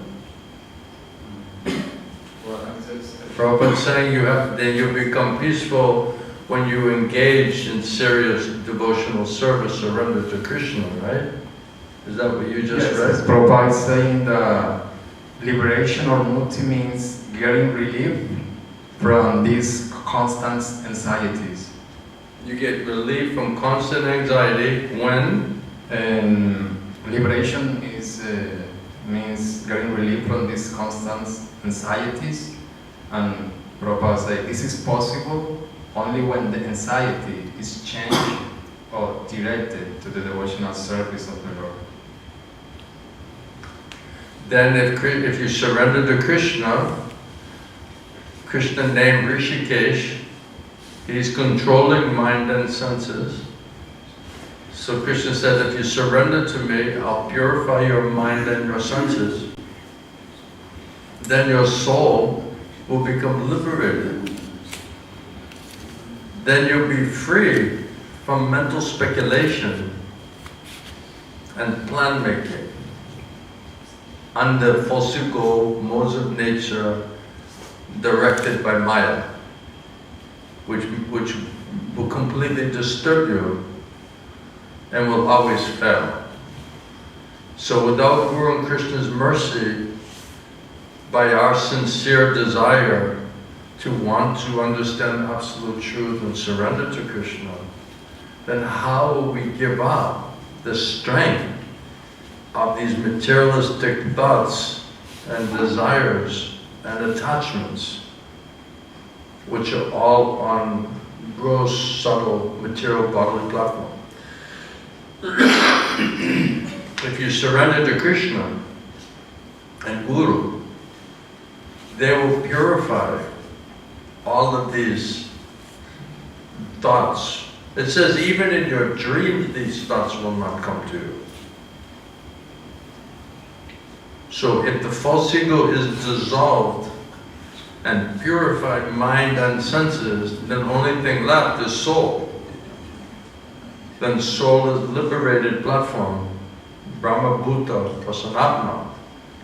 Then you'll be peaceful and happy. Then you'll be free from all material anxiety. As long as we're not surrendering, this Niskapata Seva, service without duplicity. If we render serious and sincere devotional service for the pleasure of Guru and Krishna, the result will be that they will shower. Krishna says, I'll show special mercy and I'll take away all of these things that are so much disturbing you. So all these sinful thoughts and desires and attachments and haunting, Maya, Krishna said, I'll purify you. I'll get rid of all the tamagun, rajagun. Then you come to soul platform, liberty platform. This is Vaishnava platform. So only Vaishnava platform means pure devotee. Only they can be peaceful because they know how to be peaceful by surrendering to Guru and Krishna. So without that association of persons who have that realization, practical realization and faith, who will convince you of that? Who will explain that to you in a way which will give you faith and proper understanding how to do that yourself? Otherwise it's just some theoretical, philosophical mumbo jumbo. Right? It must be realized. If realized means Krishna is manifesting there. It's not theoretical. It's faith, absolute faith on soul platform. And only Krishna can give someone that kind of faith and understanding. So if you hear from such personality, by their mercy, they can purify all the ignorance, all the misunderstanding, all of the sentimentality, all of the strength of your desires, material desires, and they'll convince you that it's foolishness to just continue plan making in Maya, with Maya, for Maya, with the end result is suffering, failure. Who will convince you of that? So someone who can get you to desire to stop your plan making because you know it's not working, it never worked, and it never will work. Who can free you from mental speculation of you're trying to figure out what is your plan because they're giving you the faith and intelligence, what is Krishna's plan. Once you have Krishna's plan, and Krishna gives you intelligence and faith in that plan, then you can give up plan making. It's very practical. You need a plan. We're going to follow someone's plan. So is it going to be Krishna's plan or Maya's plan? And then how do you get Krishna's plan? Who's going to convince you of Krishna's plan for you? Only Guru, only bona fide Guru can convince you. and give you intelligence and faith. Because Krishna will empower his words and instructions to convince your soul that this is what you should do, this is what Krishna wants you to do.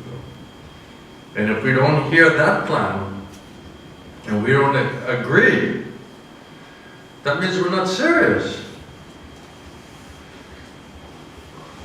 Then Krishna, he's the witness and the judge, and he says, okay, Maya, just, take charge of this one.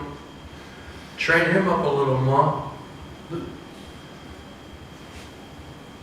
He's still plan making.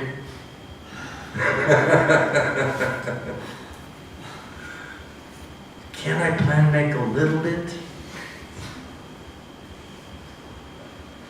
Sometimes I was saying, I kept thinking like this, that what are you trying to figure out? Krishna already figured it all out. He already knows the plan. He already knows what's best for you. We're thinking, no, I have to figure out what's best for me, because nobody will care about me. I have to figure it out. I have to make a plan. Right? Nobody cares about you. Really? So that means you have to make the plan.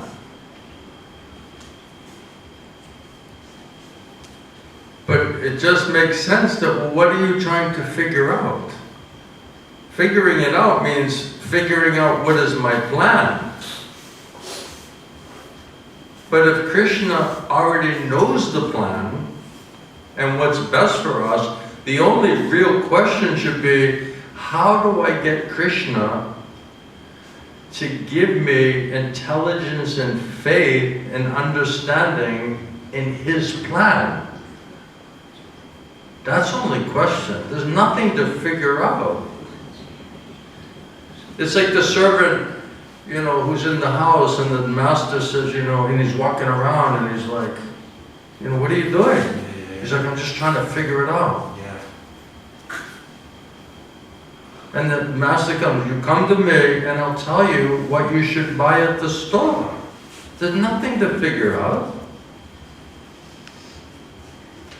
Now, if you already know previously what Krishna wants, and then you already know what you're supposed to do.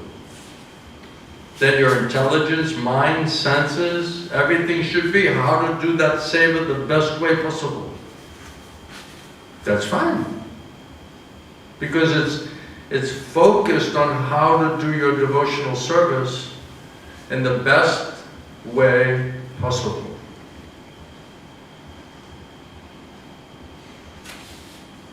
So when we're trying to figure it out, that means we're acting as Om Guru.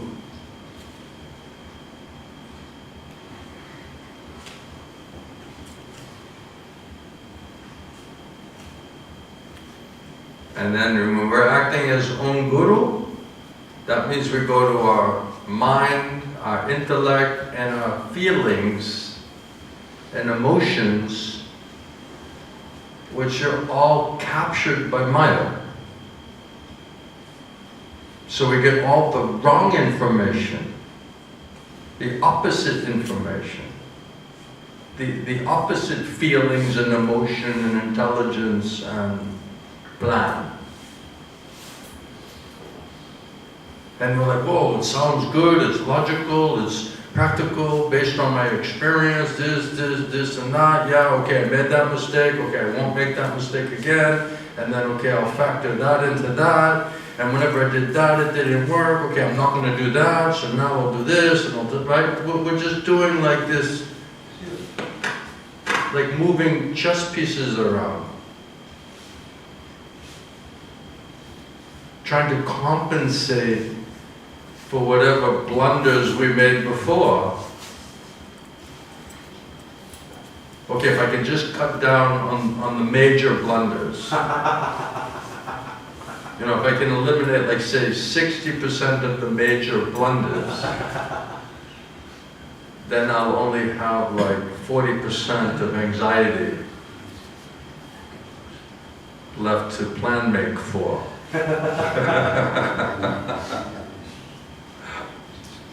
This is for our benefit. Prabhupada said, Krishna doesn't need your service.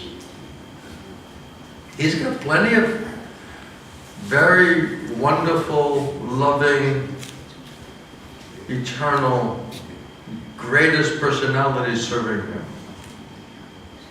He's completely Atmaram and completely self-satisfied. He doesn't need our service. We need him to allow us to do that service, so we can somehow reconnect with him. So the only question is, Krishna, what can I do to reconnect with you? A reunion based on devotional service. How can I serve you? Once I understood Krishna is manifesting directly through my Guru, once I got that faith and intelligence by Guru Krishna's mercy, there's only one question left. Well, two. One is, please accept me, and then please instruct me. Please tell me what Krishna thinks is best for me. Because there's unlimited options in the material world. There's unlimited instructions in the Shastra. So which ones of those is meant for me? I don't know. You know Krishna, I don't know Krishna. Krishna is speaking through you. He's obviously not speaking through me. I didn't even know I needed a guru. That's how stupid I am. That's how foolish I am. So now that I got a guru which I didn't know I needed, and now he's a pure via medium of Krishna, and Krishna already proved that, Gurudev already proved that, so now, Krishna, if I want to surrender to you, what is the best thing I can do to serve you and please you? That's the only thing left to say. And if we don't come to that, then we're just acting as own guru, making our own plans, and all of that is coming from Maya, in Maya, for Maya, and it's completely disconnected from Krishna and Krishna Prabhupada and Shastra, Guru Sarva Shastra.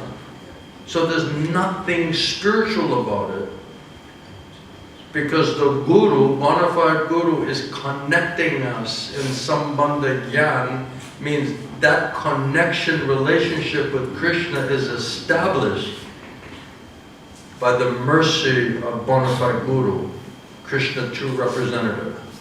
It says once you get the association of bona fide Guru of Krishna, Parampara, and he gives you seva, and you faithfully accept it and execute it, that means that your relationship with Krishna is now established. Now it's established. Now you follow the instructions, general specific instructions, abhideya. This is the means, the process of purifying, qualifying, learning, all the subtleties of spiritual life, especially how to become a pure devotee and chant Shuddhanam. Then you'll get Krishna Prema, Prayojana Tattva. Then you get Krishna. Then you go back home, back to Godhead. Then you get everything. Sambandha, abhideya, prayojana.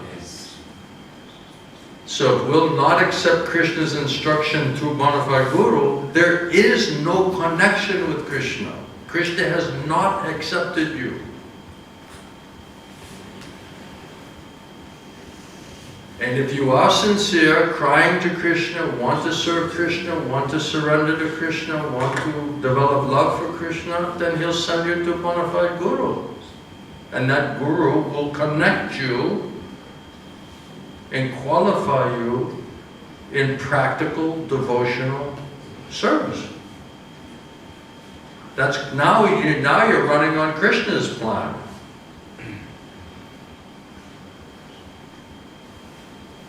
Without that, we don't know what is Krishna's plan. That means if you don't know what is Krishna's plan, and Krishna didn't convince you inside or out to the guru, then automatically that means you're running on Maya's plan. So what are you calling spiritual?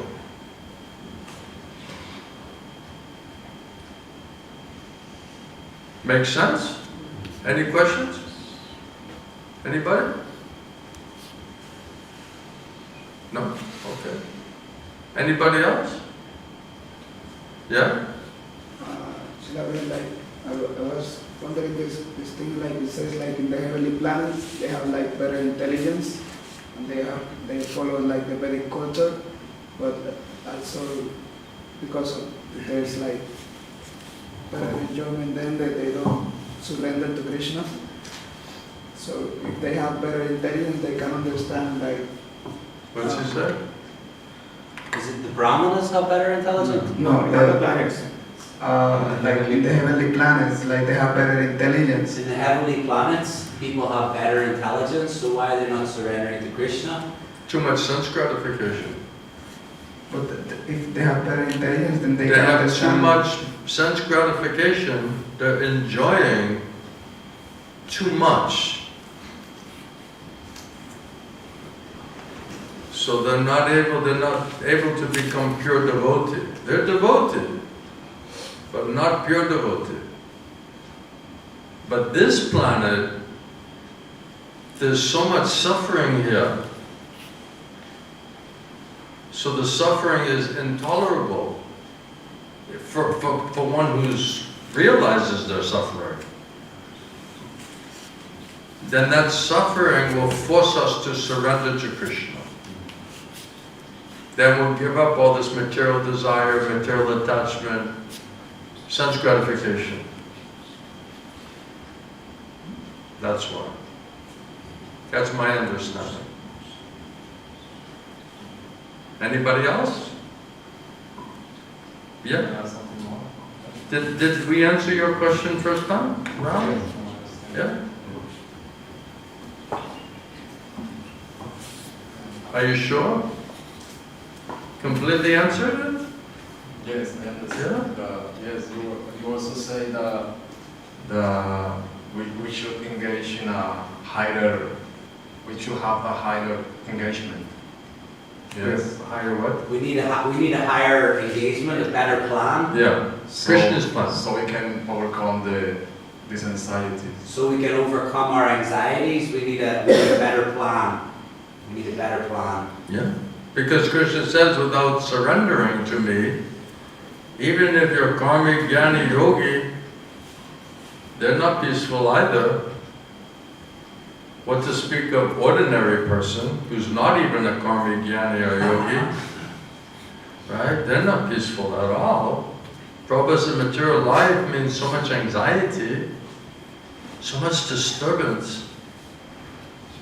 But you have to be smart enough to realize, I'm so disturbed, I'm so unhappy, I'm so dissatisfied.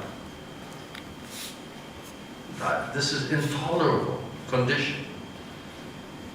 Prabhupada said, if you realize you have a serious problem, uncontrolled mind and senses, dissatisfied mind and senses, that's a serious problem. Because it's the root of why we can never be happy. Is that not a problem? That something's not allowing you to be happy? That's not a small problem. So Krishna says, if you surrender to me, then I'll destroy all of these things that's disturbing your mind. Whatever it is. So it's a question of surrender. Krishna says, if you surrender to me, I'll release you from Maya. So without Krishna sending Guru, how will we understand Krishna's instruction of what he will accept as our surrender? Right, so if you say, okay, Krishna, I want to surrender to you. I want to get out of Maya. I've had it. Now, what do you want me to do? What surrender do you want from me? What service do you, what is my service? Please tell me. So now how is Krishna going to tell you? Through the Guru. Then when you faithfully accept that instruction, see what result you get. Immediately, your anxiety will start to go away from you. Immediately you become more purified, peaceful mind and senses. It doesn't have to take a long time. Even immediately you'll get the relief. If we can let that katha, Krishna, enter inside, but if the mind is so disturbed, Krishna cannot enter inside to that sound. That's the problem.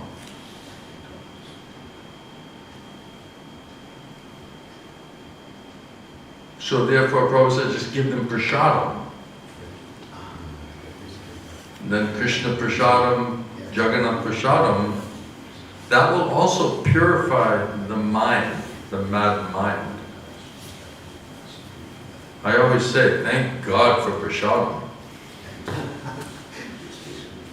Prasadam made us a devotee,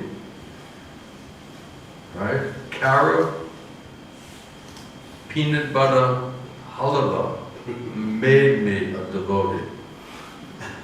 Preach to me.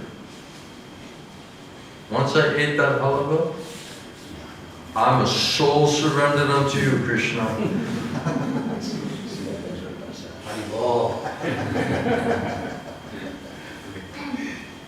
Isn't it?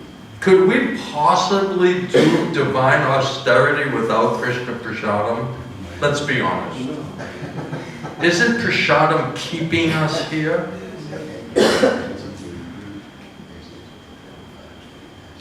So Prabhupada, he gave very short classes because he understood their consciousness is so polluted,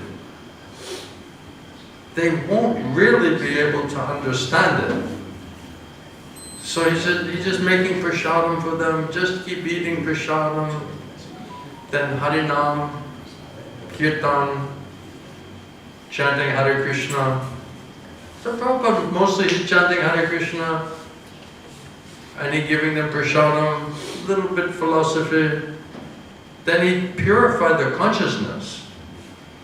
Then once this tamagun, rajagun, all of this heavy thickness of contamination starts to disappear, then we start to wake up. Our consciousness starts to wake up. Then we'd be able to understand more and more from philosophical point of view. This is the process, right? The treatment program. Prabhupada said that krishna-katha, Krishna Nam, is medicine. From bona fide guru, doctor. Guru, sadhu vaidya, like a doctor, spiritual doctor. And he has a nice medicine, and that katha will nicely purify, cleanse your mind, your consciousness. And then diet, Jagannath Prasad, Krishna Prasad. Prabhupada said this is expert treatment program to purge the mad mind. Oh. It's treatment program. We're in a rehabilitation center. Yes. Yeah, we're in the rehab. Going to the rehab. So, Maharaj, you were saying before about the adhikari. You were talking that we should. What about what? You were talking before about adhikar. Yeah, qualification. We have to understand our lack of qualification, so we don't expect something that we cannot do. No. Without the Guru, you cannot understand your adhikar. I don't understand what is the Sattva adhikar. In other words, without purified mind and intelligence, we cannot properly analyze ourselves. Because our pride tells us that we're something more. And the false ego covers what is the reality. So if we're covered and the pride is telling us we're more than, then we will not have a proper calibration of our actual spiritual position, consciousness, nature. That's why we need a guru. So the guru, he knows what is Krishna's intention for everybody. And the guru knows in whose ear that katha is going. Just like good doctor, he knows who's taking the medicine, he knows who's not taking the medicine. Sometimes the doctor gives you medicine and you just put it in pocket, say, I don't want to take it. And then you come back and he looks at you and you say, you didn't take the medicine. One devotee recently, he was very disturbed. And I was trying to explain all subtleties to him. He could not understand what I was saying. He was even like surprised, like, why Maharaj is saying like this? I don't understand why Maharaj is saying like this. So then I realized he is in such a bad consciousness. His consciousness is so contaminated. He cannot even closely understand the subtleties of that spiritual topic.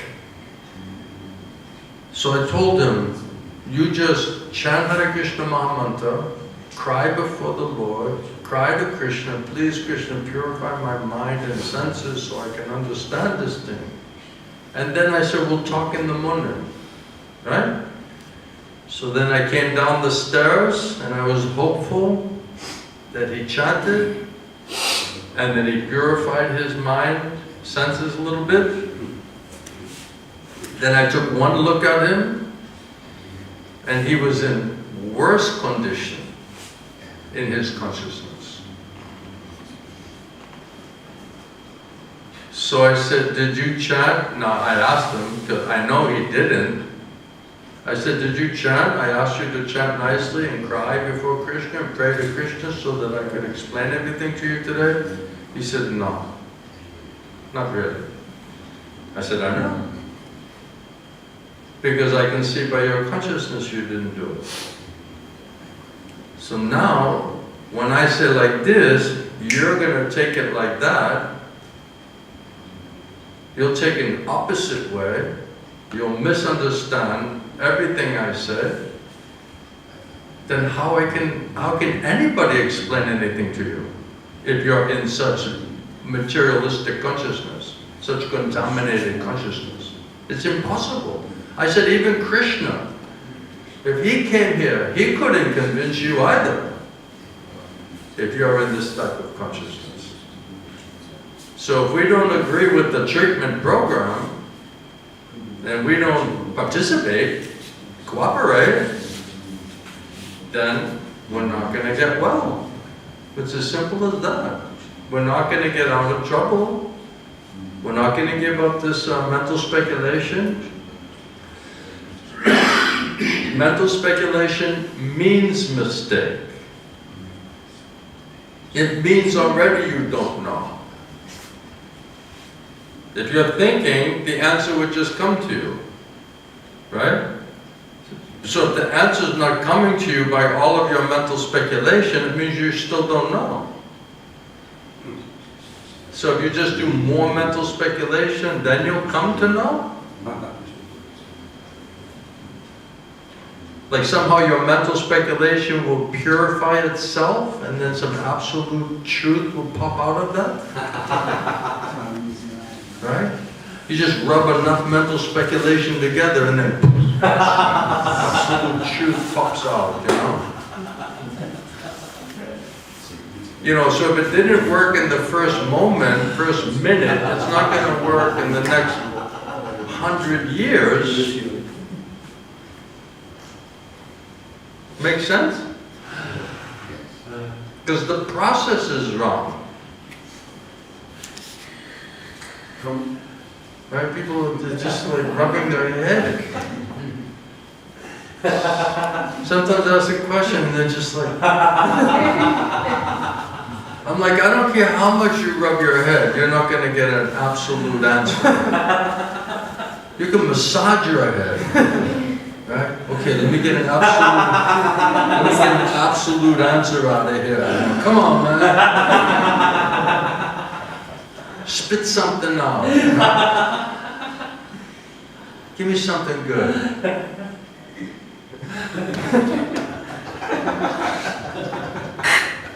Maybe if I lay down. Upside down, headstand. Maybe if I'm on the mountain. Maybe if I'm in the water. Maybe if I'm in the forest. Right? Let me change my position. Maybe it's like a frequency. Like I'm not getting a connection from the tower. You know? I'm not close enough to the tower.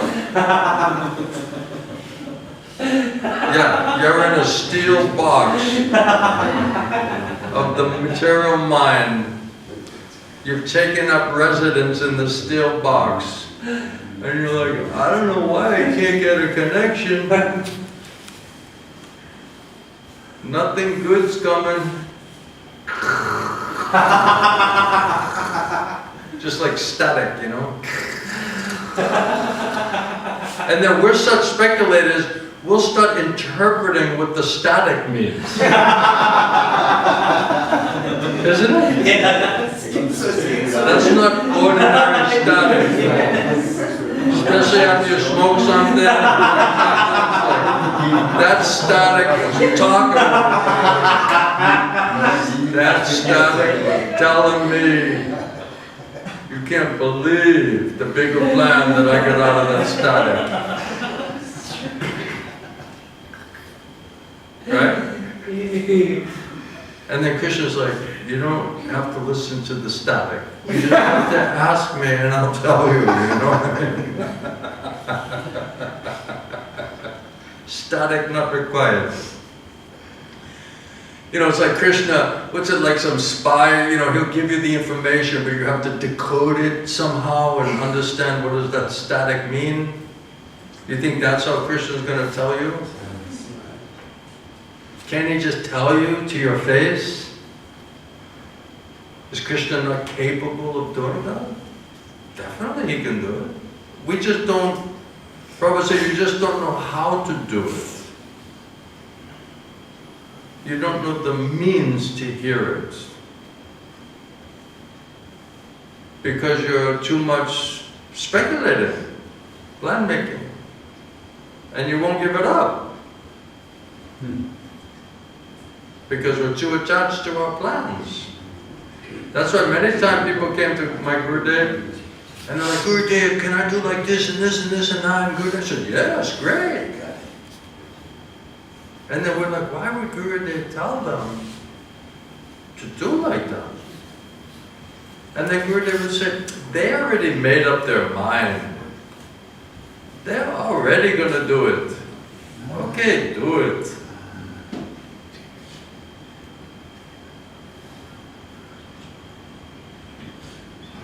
So rather than getting kripa, then you get the vanchana.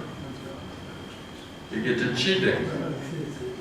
So if we want to cheat, we get cheated. Krishna said, you know, Prabhupada says, you know, you're getting what you deserve. Good? Oh, yes. Yeah. Yeah.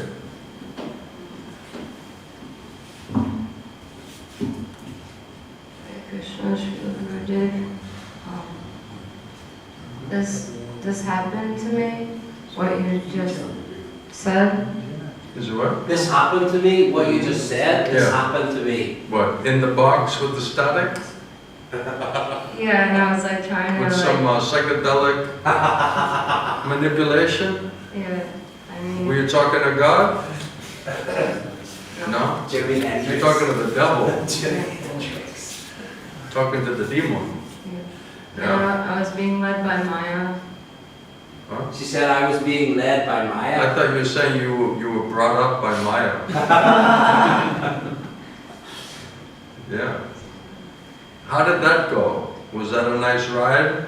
No. You want to get off that ride? Yeah. You gotta get on Krishna's ride. Yeah. He's got a better ride. Yeah. It's not so zigzag. Yeah. It's more safe. Yeah. Less danger. Yeah. More peace. Yeah. More peaceful. He's a responsible driver.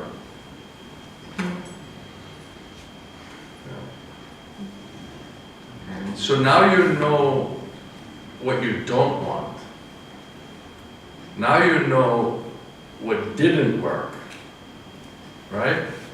So now, that's also helpful. Now I know what I don't want to do. Now I know what didn't work. Now I know what is the cause of my suffering. I need a better engagement. I need a better plan. Something to stay busy. Because it says, I don't mind devil's workshop. So if we're just sitting there long enough, we're like, Maya will be like, well, this person's looking for something to hear, you know? I'll fill in, you know? By Krishna, Guru already told us everything. So if we don't accept that, then we're like basically saying, any better offers? Right? Krishna telling, Guru telling, Shastra telling, right? And then we're not accepting that.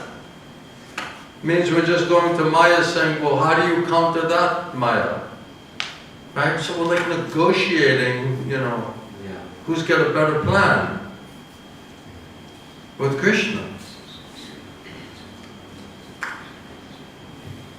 I want to apologize that I didn't take what you said to me to heart and I didn't have the maturity to follow your instruction as it is.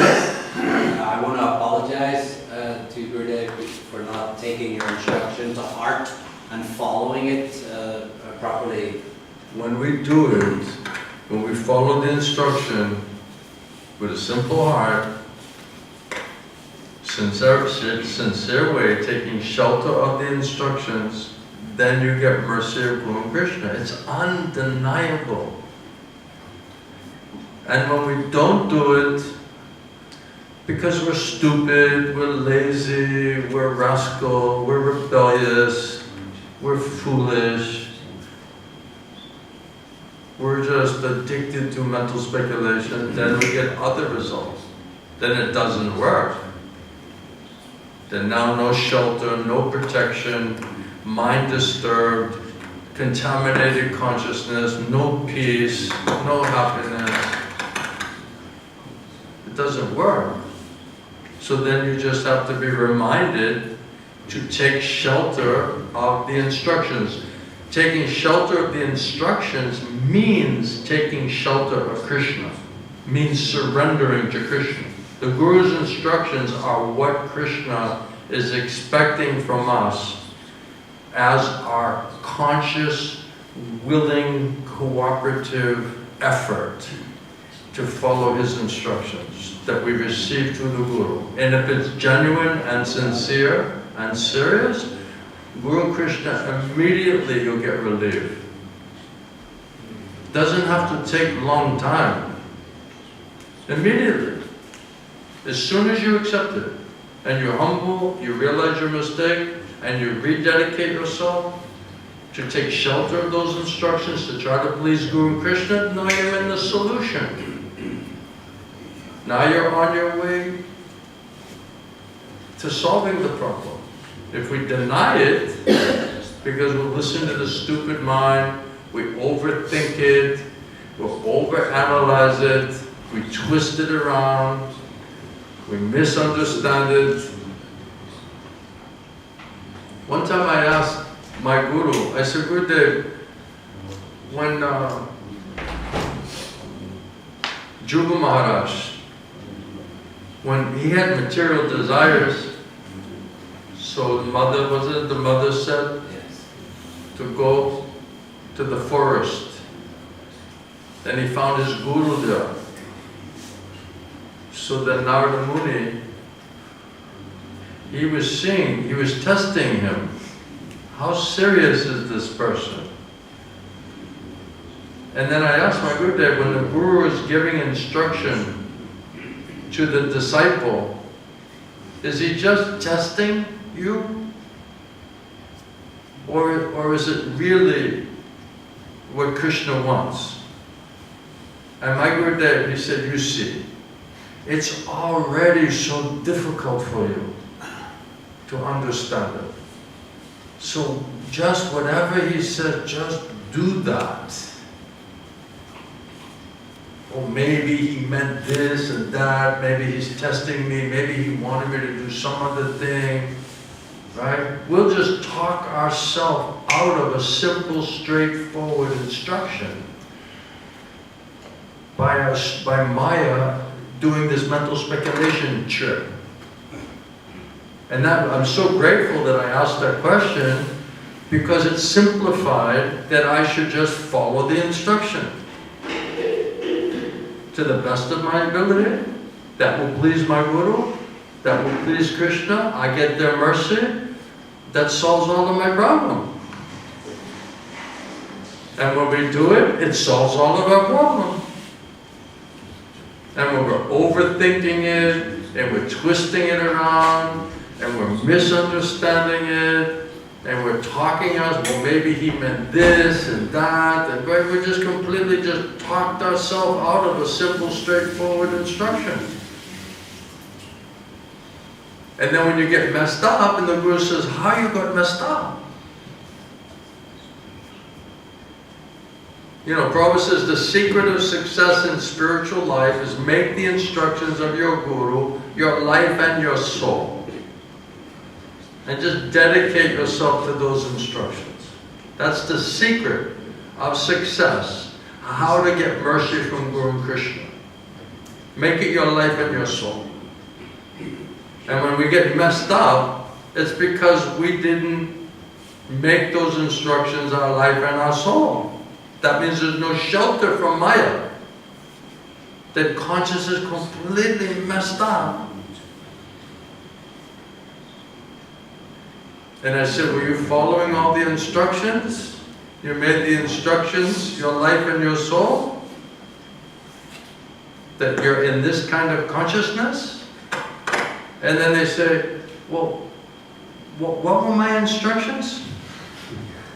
Can you remind me of what my instructions were?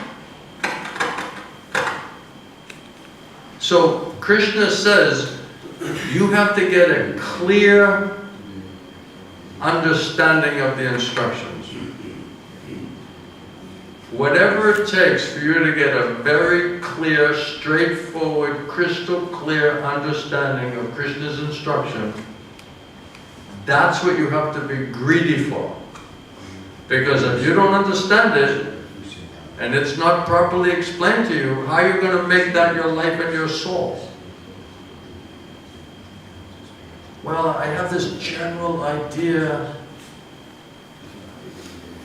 of what he probably wants, and I've made this general idea of hopefully what he probably wants, my life and my soul.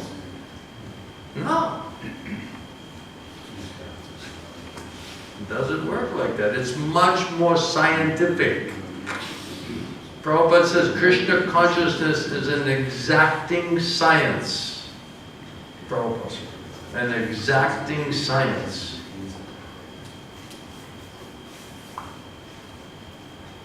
That's absolute truth, means exacting science. No speculation, no imagination, all on falsifiable platform. Maybe this, maybe that, maybe here, maybe there. Means you don't know. So what is scientific about that groping in the darkness and speculative? Means you don't know. That's why there's only two questions. Will you accept me, Gurudev? And will you instruct me what Krishna wants me to do? If we are not coming to that understanding, that this is Krishna's way that He's going to instruct us, there is nothing spiritual about what we think we're doing. It's just sentimental, emotional, artificial, mechanical, speculative, guessing game. Nothing scientific about that process. Yeah? I'm sorry for being such a rascal. Don't be a rascal. Be a devotee. Stop being a rascal. Can I please? If we're a rascal, we're going to get punished. You'll be miserable. You like getting punished and being miserable? Then don't be a rascal. Be simple and just take the instruction. Just follow it. Can I please? Huh? Can I please ask for a clarification so I can stop mental speculating in general? Write it down. Write it down. Carve it into your heart like a knife in the wood. Right? And that's what it means, make it your life and your soul. If you get a clear understanding from Krishna through the Guru, then carve it into the wood and just do it. That's the only place your shelter will come. That's the only protection from Maya. That's only freedom from mental disturbance and mental speculation. It's only freedom from material desire. Is it If we don't do that, then it's all Maya. Is it okay if I ask you to tell me specifically right now, or? Oh, what? Is it okay for me to ask you specifically right now, what's my instructions? What's my specific service? Probably not. But I told you that I'll meet with you and your husband, right? Okay. And we'll finalize everything. We'll make it as clear as possible, as simple as possible. Thank you. We're very complicated people. That's why I say we have made a bit of a mess. To say it lightly. We have created chaos. So the Guru has to make it really simple. Right? So there's no room. Like you can't mess this up. It's like Guru Tattva for dummies, you know? Right? Tattva Vichar 101 Yes. for the dummies. Yes. That's us. My Gurudev gave very complex, highest transcendental information in the most simplified essence. Yes. Yes. He made it understandable, simplified it, and said, this should be your focus. Yes. Make this your secret of success. That's why I always feel, I told the devotees, you know, if you find the places where Prabhupada says, what are the secrets of success in spiritual life? right? So if you understand 80% of the secrets of success, you're already, you just do that and solved 80% of your problem, isn't it? The details you can figure out later. Just like you see in business or someone who's successful, right? They write their books, 10 steps, 12 steps of the most important things, secret of success. If you just focus on those, it gives you the best possible chance of being successful. Any knowledge. So this is also spiritual knowledge. So what are the secrets of success? So without faith in Krishna, without faith in Guru, how can you make those instructions your life and your soul? You have to absolutely have faith that those instructions from Krishna came through that Guru, and that instruction is absolutely perfect for me. If you do not have that kind of faith and intelligence, by the mercy of Krishna, mercy of the Guru, you cannot make those instructions your life and your soul. And if you cannot make those instructions your life and your soul, there is no chance of getting free from mental speculation and material plan making.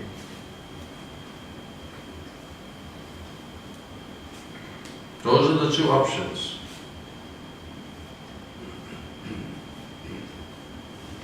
Is that simple enough? What do you think? Good? Yeah? Does that help you? So one step at a time? Right? The doctor says, okay, here, first take this medicine. Let's see how that works. Then you come back, it's okay. Now we'll adjust your program a little bit. Now take this, that, do this, that, right? This is a gradual process. Step by step.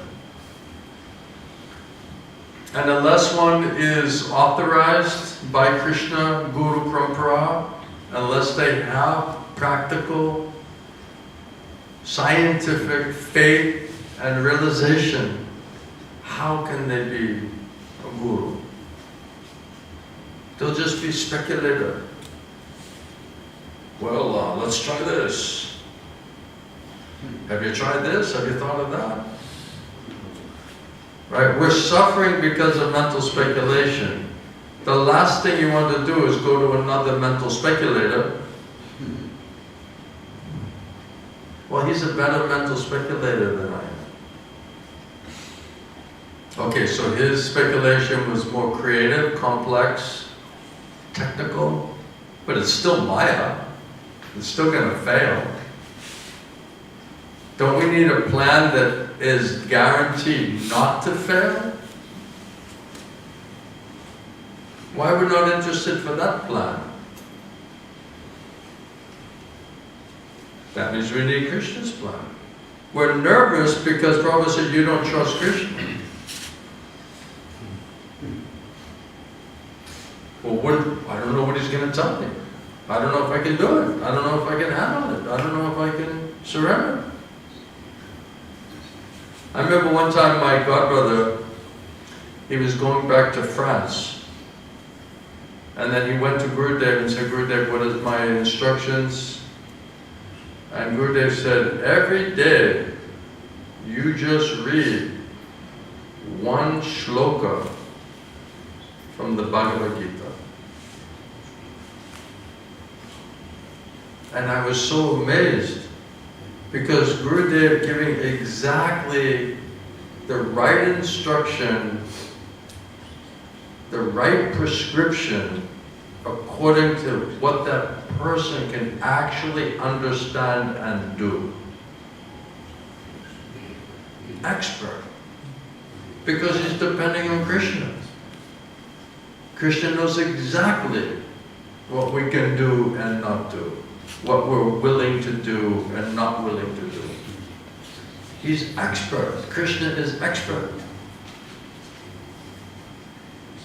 He's not going to tell you something that's way beyond your ability to understand it or execute it, because then you'll fail. Why would he set you up for failure? That makes no sense. Prabhupada said, you have to learn how to trust Krishna. Your problem is you're not trusting Krishna. And what is the proof of that is that you're acting as your own guru. Because you think you know what is best for you.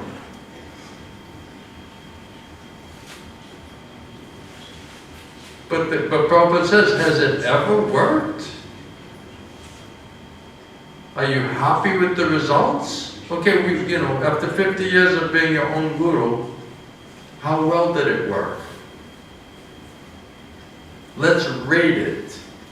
Let's take a scientific analysis. And then say, okay, how did I do? Am I happy with my results? Did any of my plans really work? That's why I always say, we need a better plan. And Prabhupada said, you need the biggest plan. You need the soul plan. That's more than the platinum plan. That's the soul plan. That's the transcendental plan. That's the Brahman plan. What's the Brahman plan?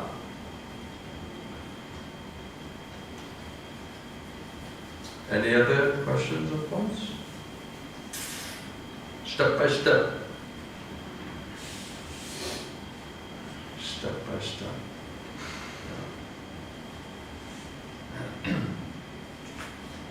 I just was hearing Mataji, she was also apologizing. So I felt I should also apologize. I was just hearing Mataji, and she was apologizing, so I felt I should also apologize. We should all apologize to Krishna for being stupid rascals and not listening to him and not cooperating with him. Our whole life is an apology, an embarrassment.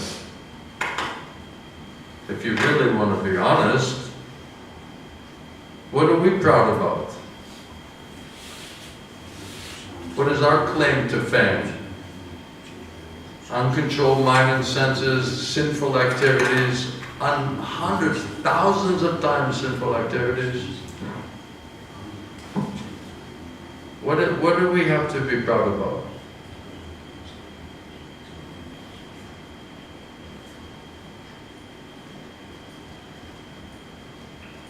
Think about it. Feel it. Realize it. What do we think we know? How well did our plans work?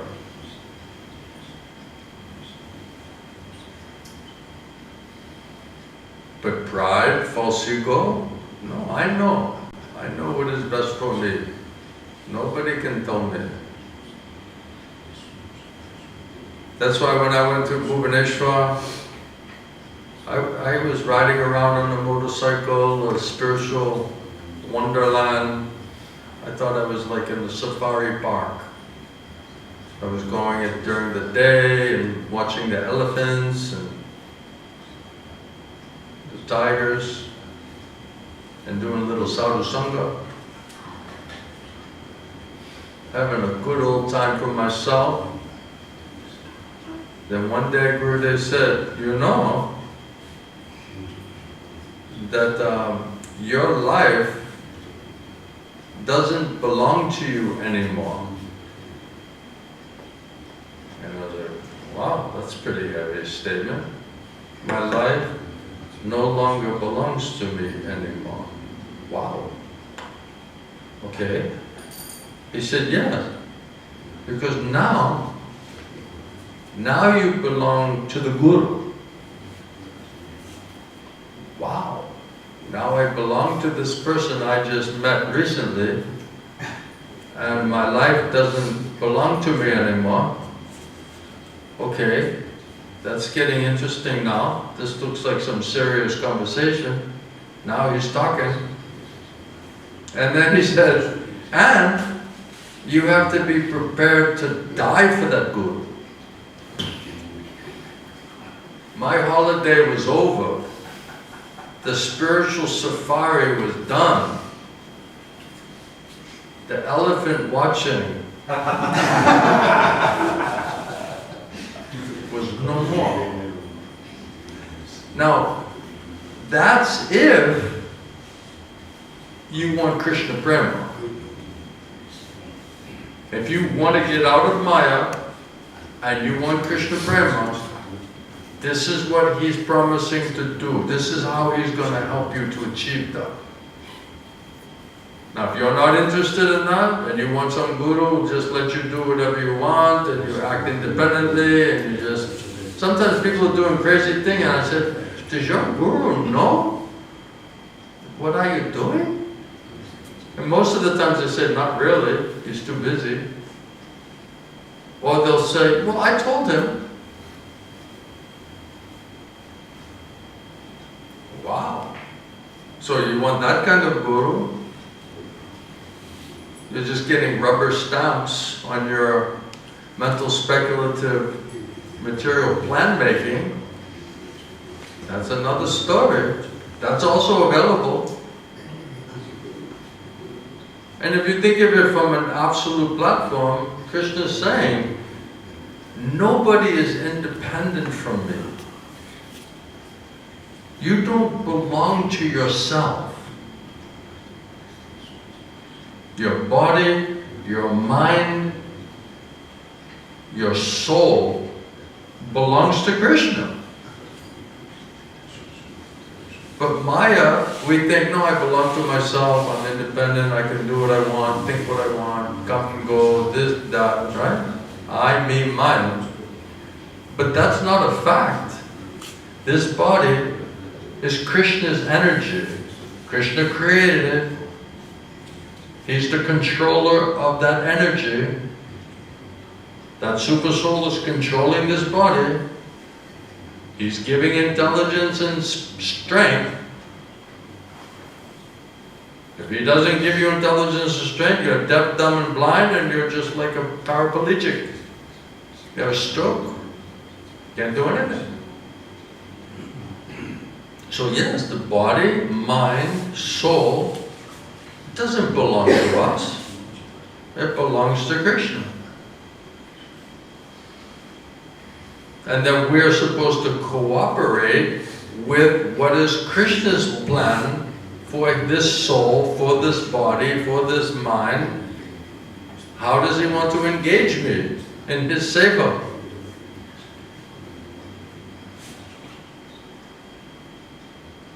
And how serious are we about doing it? That's the only question. So this is you know, Prabhupada said this is not child's play. It's not child's play conversation. This is not meant for the children. Prabhupada said this is meant for intelligent, wise, serious people. But Prabhupada said hardly anybody is that serious. But anyway, if you are, Prabhupada says, Krishna will make arrangement to help you. How to go back to Godhead. So the Guru, Prabhupada says, he knows psychophysical nature. He knows what is Krishna's plan for you. We don't know. We think we know.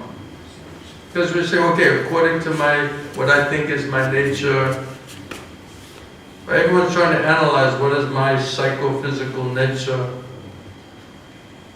what has worked, what hasn't worked, logically, practically, what is best case scenario, when do I function at my best? When do I function at my best?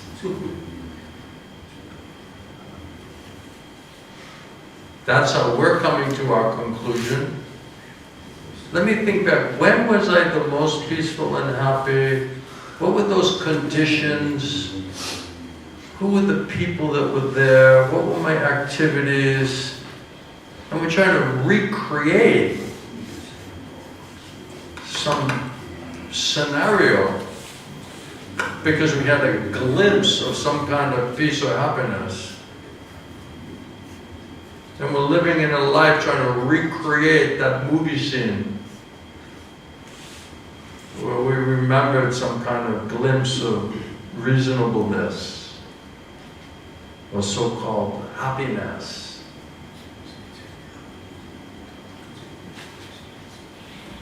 Does that help you to understand? We can still do the work of trying to recognize how we are reacting, how we are behaving towards the devotees, recognize our mistakes. We have to do a kind of work with so at some point we have to... But to analyze all of that, you need perfect knowledge and perfect consciousness. And you have to understand what is a perfect motivation. So without the right instruments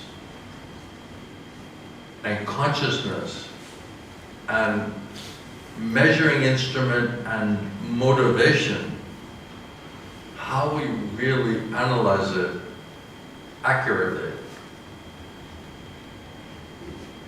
Because your senses thinks it looks like this, and your mind is telling, I think it's like this, and your feelings and emotions are feeling like this. So that's how I came to my conclusion.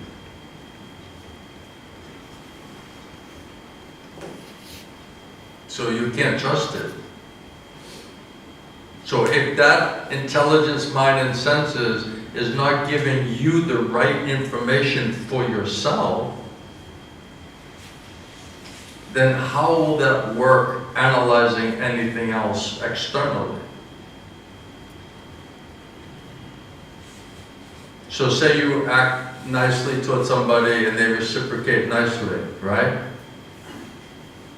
Sometimes they say like, so I saw like somebody has like a dog, right? And the people that love their dog so much that they're like, this is like a person, right? And then they're just reading everything into what is this dog thinking and how he's relating with me, and they're just imagining all of this other thing. And then it just comes down to that they just so much want some food and some shelter, right, that they're willing to do anything because of their animalistic instinct. But they're saying, oh, he loves me so much, and he's, right? So they're reading into it. But scientifically, they said, no, it's just because he's acting on animalistic instincts.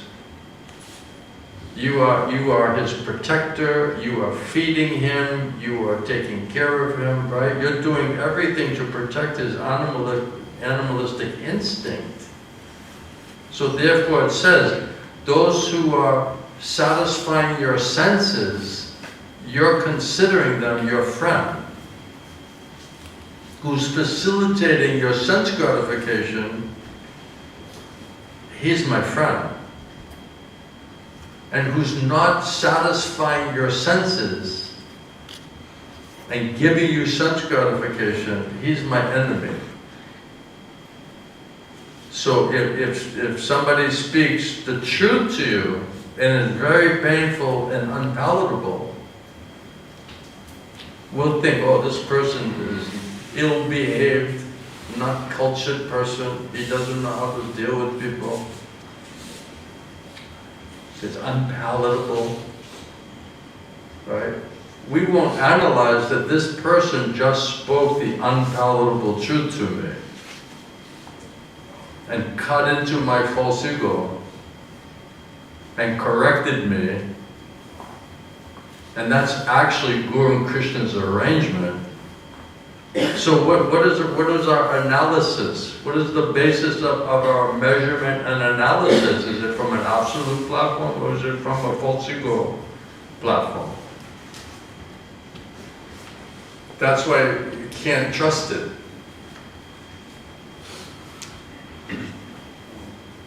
That's why we commit mistakes. That's why we're making mistakes. Because it says material consciousness means we make mistakes, we have imperfect senses, we have cheating propensity, and the other one? Tendency to be an illusion. And we're in illusion.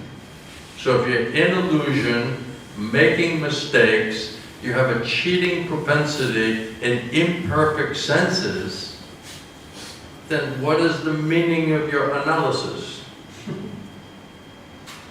What is the value of your analysis? How do you come with all material qualities and process and try to screw out an absolutely perfect understanding and answer? It's not possible. And then you throw in sentimentality. We're very sentimental. Right? And then we're fault finders, so we're finding faults where there isn't a fault. So those are all the reasons why we're not the best judge of ourselves or anybody else.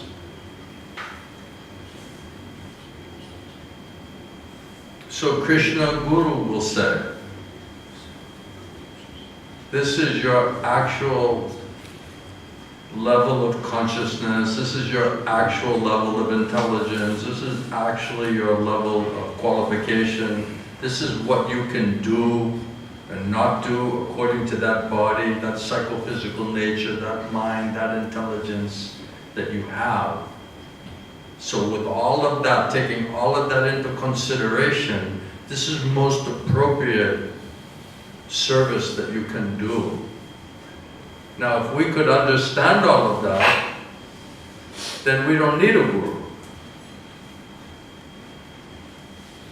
Right? If we could figure all of that out properly, by Krishna's intelligence, why do we need a guru? The fact that Krishna says you need a guru means we can't understand it properly. That's why I say, Om Jnana Tamanandasha, Gananjana Shalakaya, Chakshomritam Jana Tasmai Shri Guru Namaha. I was born in the darkness of ignorance, tamagun, contaminated mind and senses, groping in the dark. And somehow, by Krishna's mercy, He sent my spiritual master, and by the mercy of my spiritual master, He purified me. He purified my mind, my senses, my intelligence, so that I could begin to understand things absolutely, properly. He opened my darkened eyes. He gave me spiritual vision, spiritual ears. So until Krishna says, I give you divine eyes, until Krishna and Guru give you divine eyes and divine ears and spiritual mind and senses, what are we going to analyze? And why do we put so much stock or faith in that analysis and that conclusion? It's coming from Maya, in Maya, materially motivated by Maya, under all material modes of nature, with materialistic demoniac qualities. We're going to analyze all of this thing with the damba, pride, and arrogance, and conceited nature, and lust, and greed, and jealousy and enviousness and illusion, madness. What is the meaning of our measuring propensity? That's why we shouldn't trust it. That's why Prabhupada said you should trust Krishna. And wherever Krishna is manifesting because you're trusting Him, if you can hear Krishna inside and out and through the Shastra, that's the only thing that can be trusted. That's the only thing that should be heard, Prabhupada said. Otherwise, every other thing is coming from Maya, is a kaitava dharma. So wherever we can hear Krishna, whatever that association, whatever that faith, that intelligence is coming to us, that should be our priority. Then we have the best chance at hearing absolute truth and not hearing Maya. That's the only place that you can find to not hear Maya. Isn't it? Who else is speaking like that? Everybody? You know a lot of people speaking like that? Where are you from? I'm from near Agra. Where is it? Agra. Delhi, almost Delhi. Near Delhi? Yeah. Ah.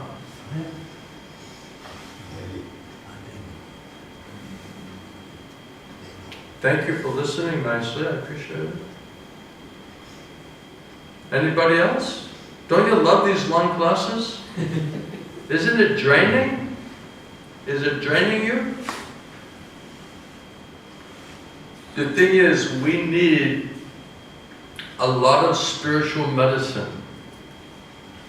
And it's like we're in the battlefield. There's not a lot of time. You know, it's like when everyone's blown up on the battlefield, they say, okay, you know, which ones probably can make it? And then they rush over there and give them as much medicine, treatment as possible. And then after that, if they have time, energy, some extra medicine, they say, okay, let's go try to see if we can save this guy.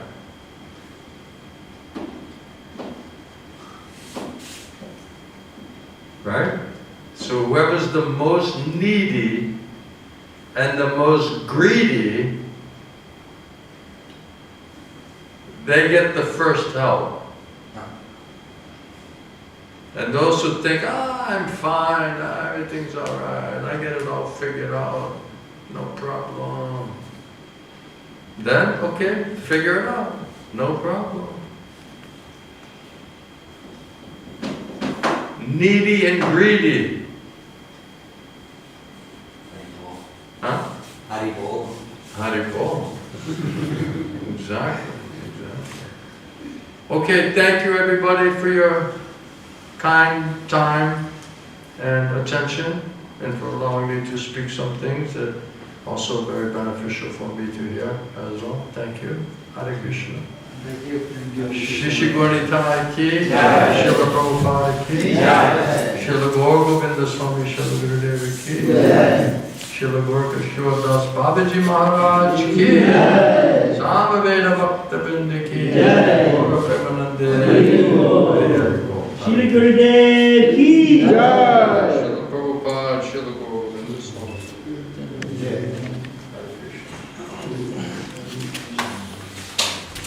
The mind.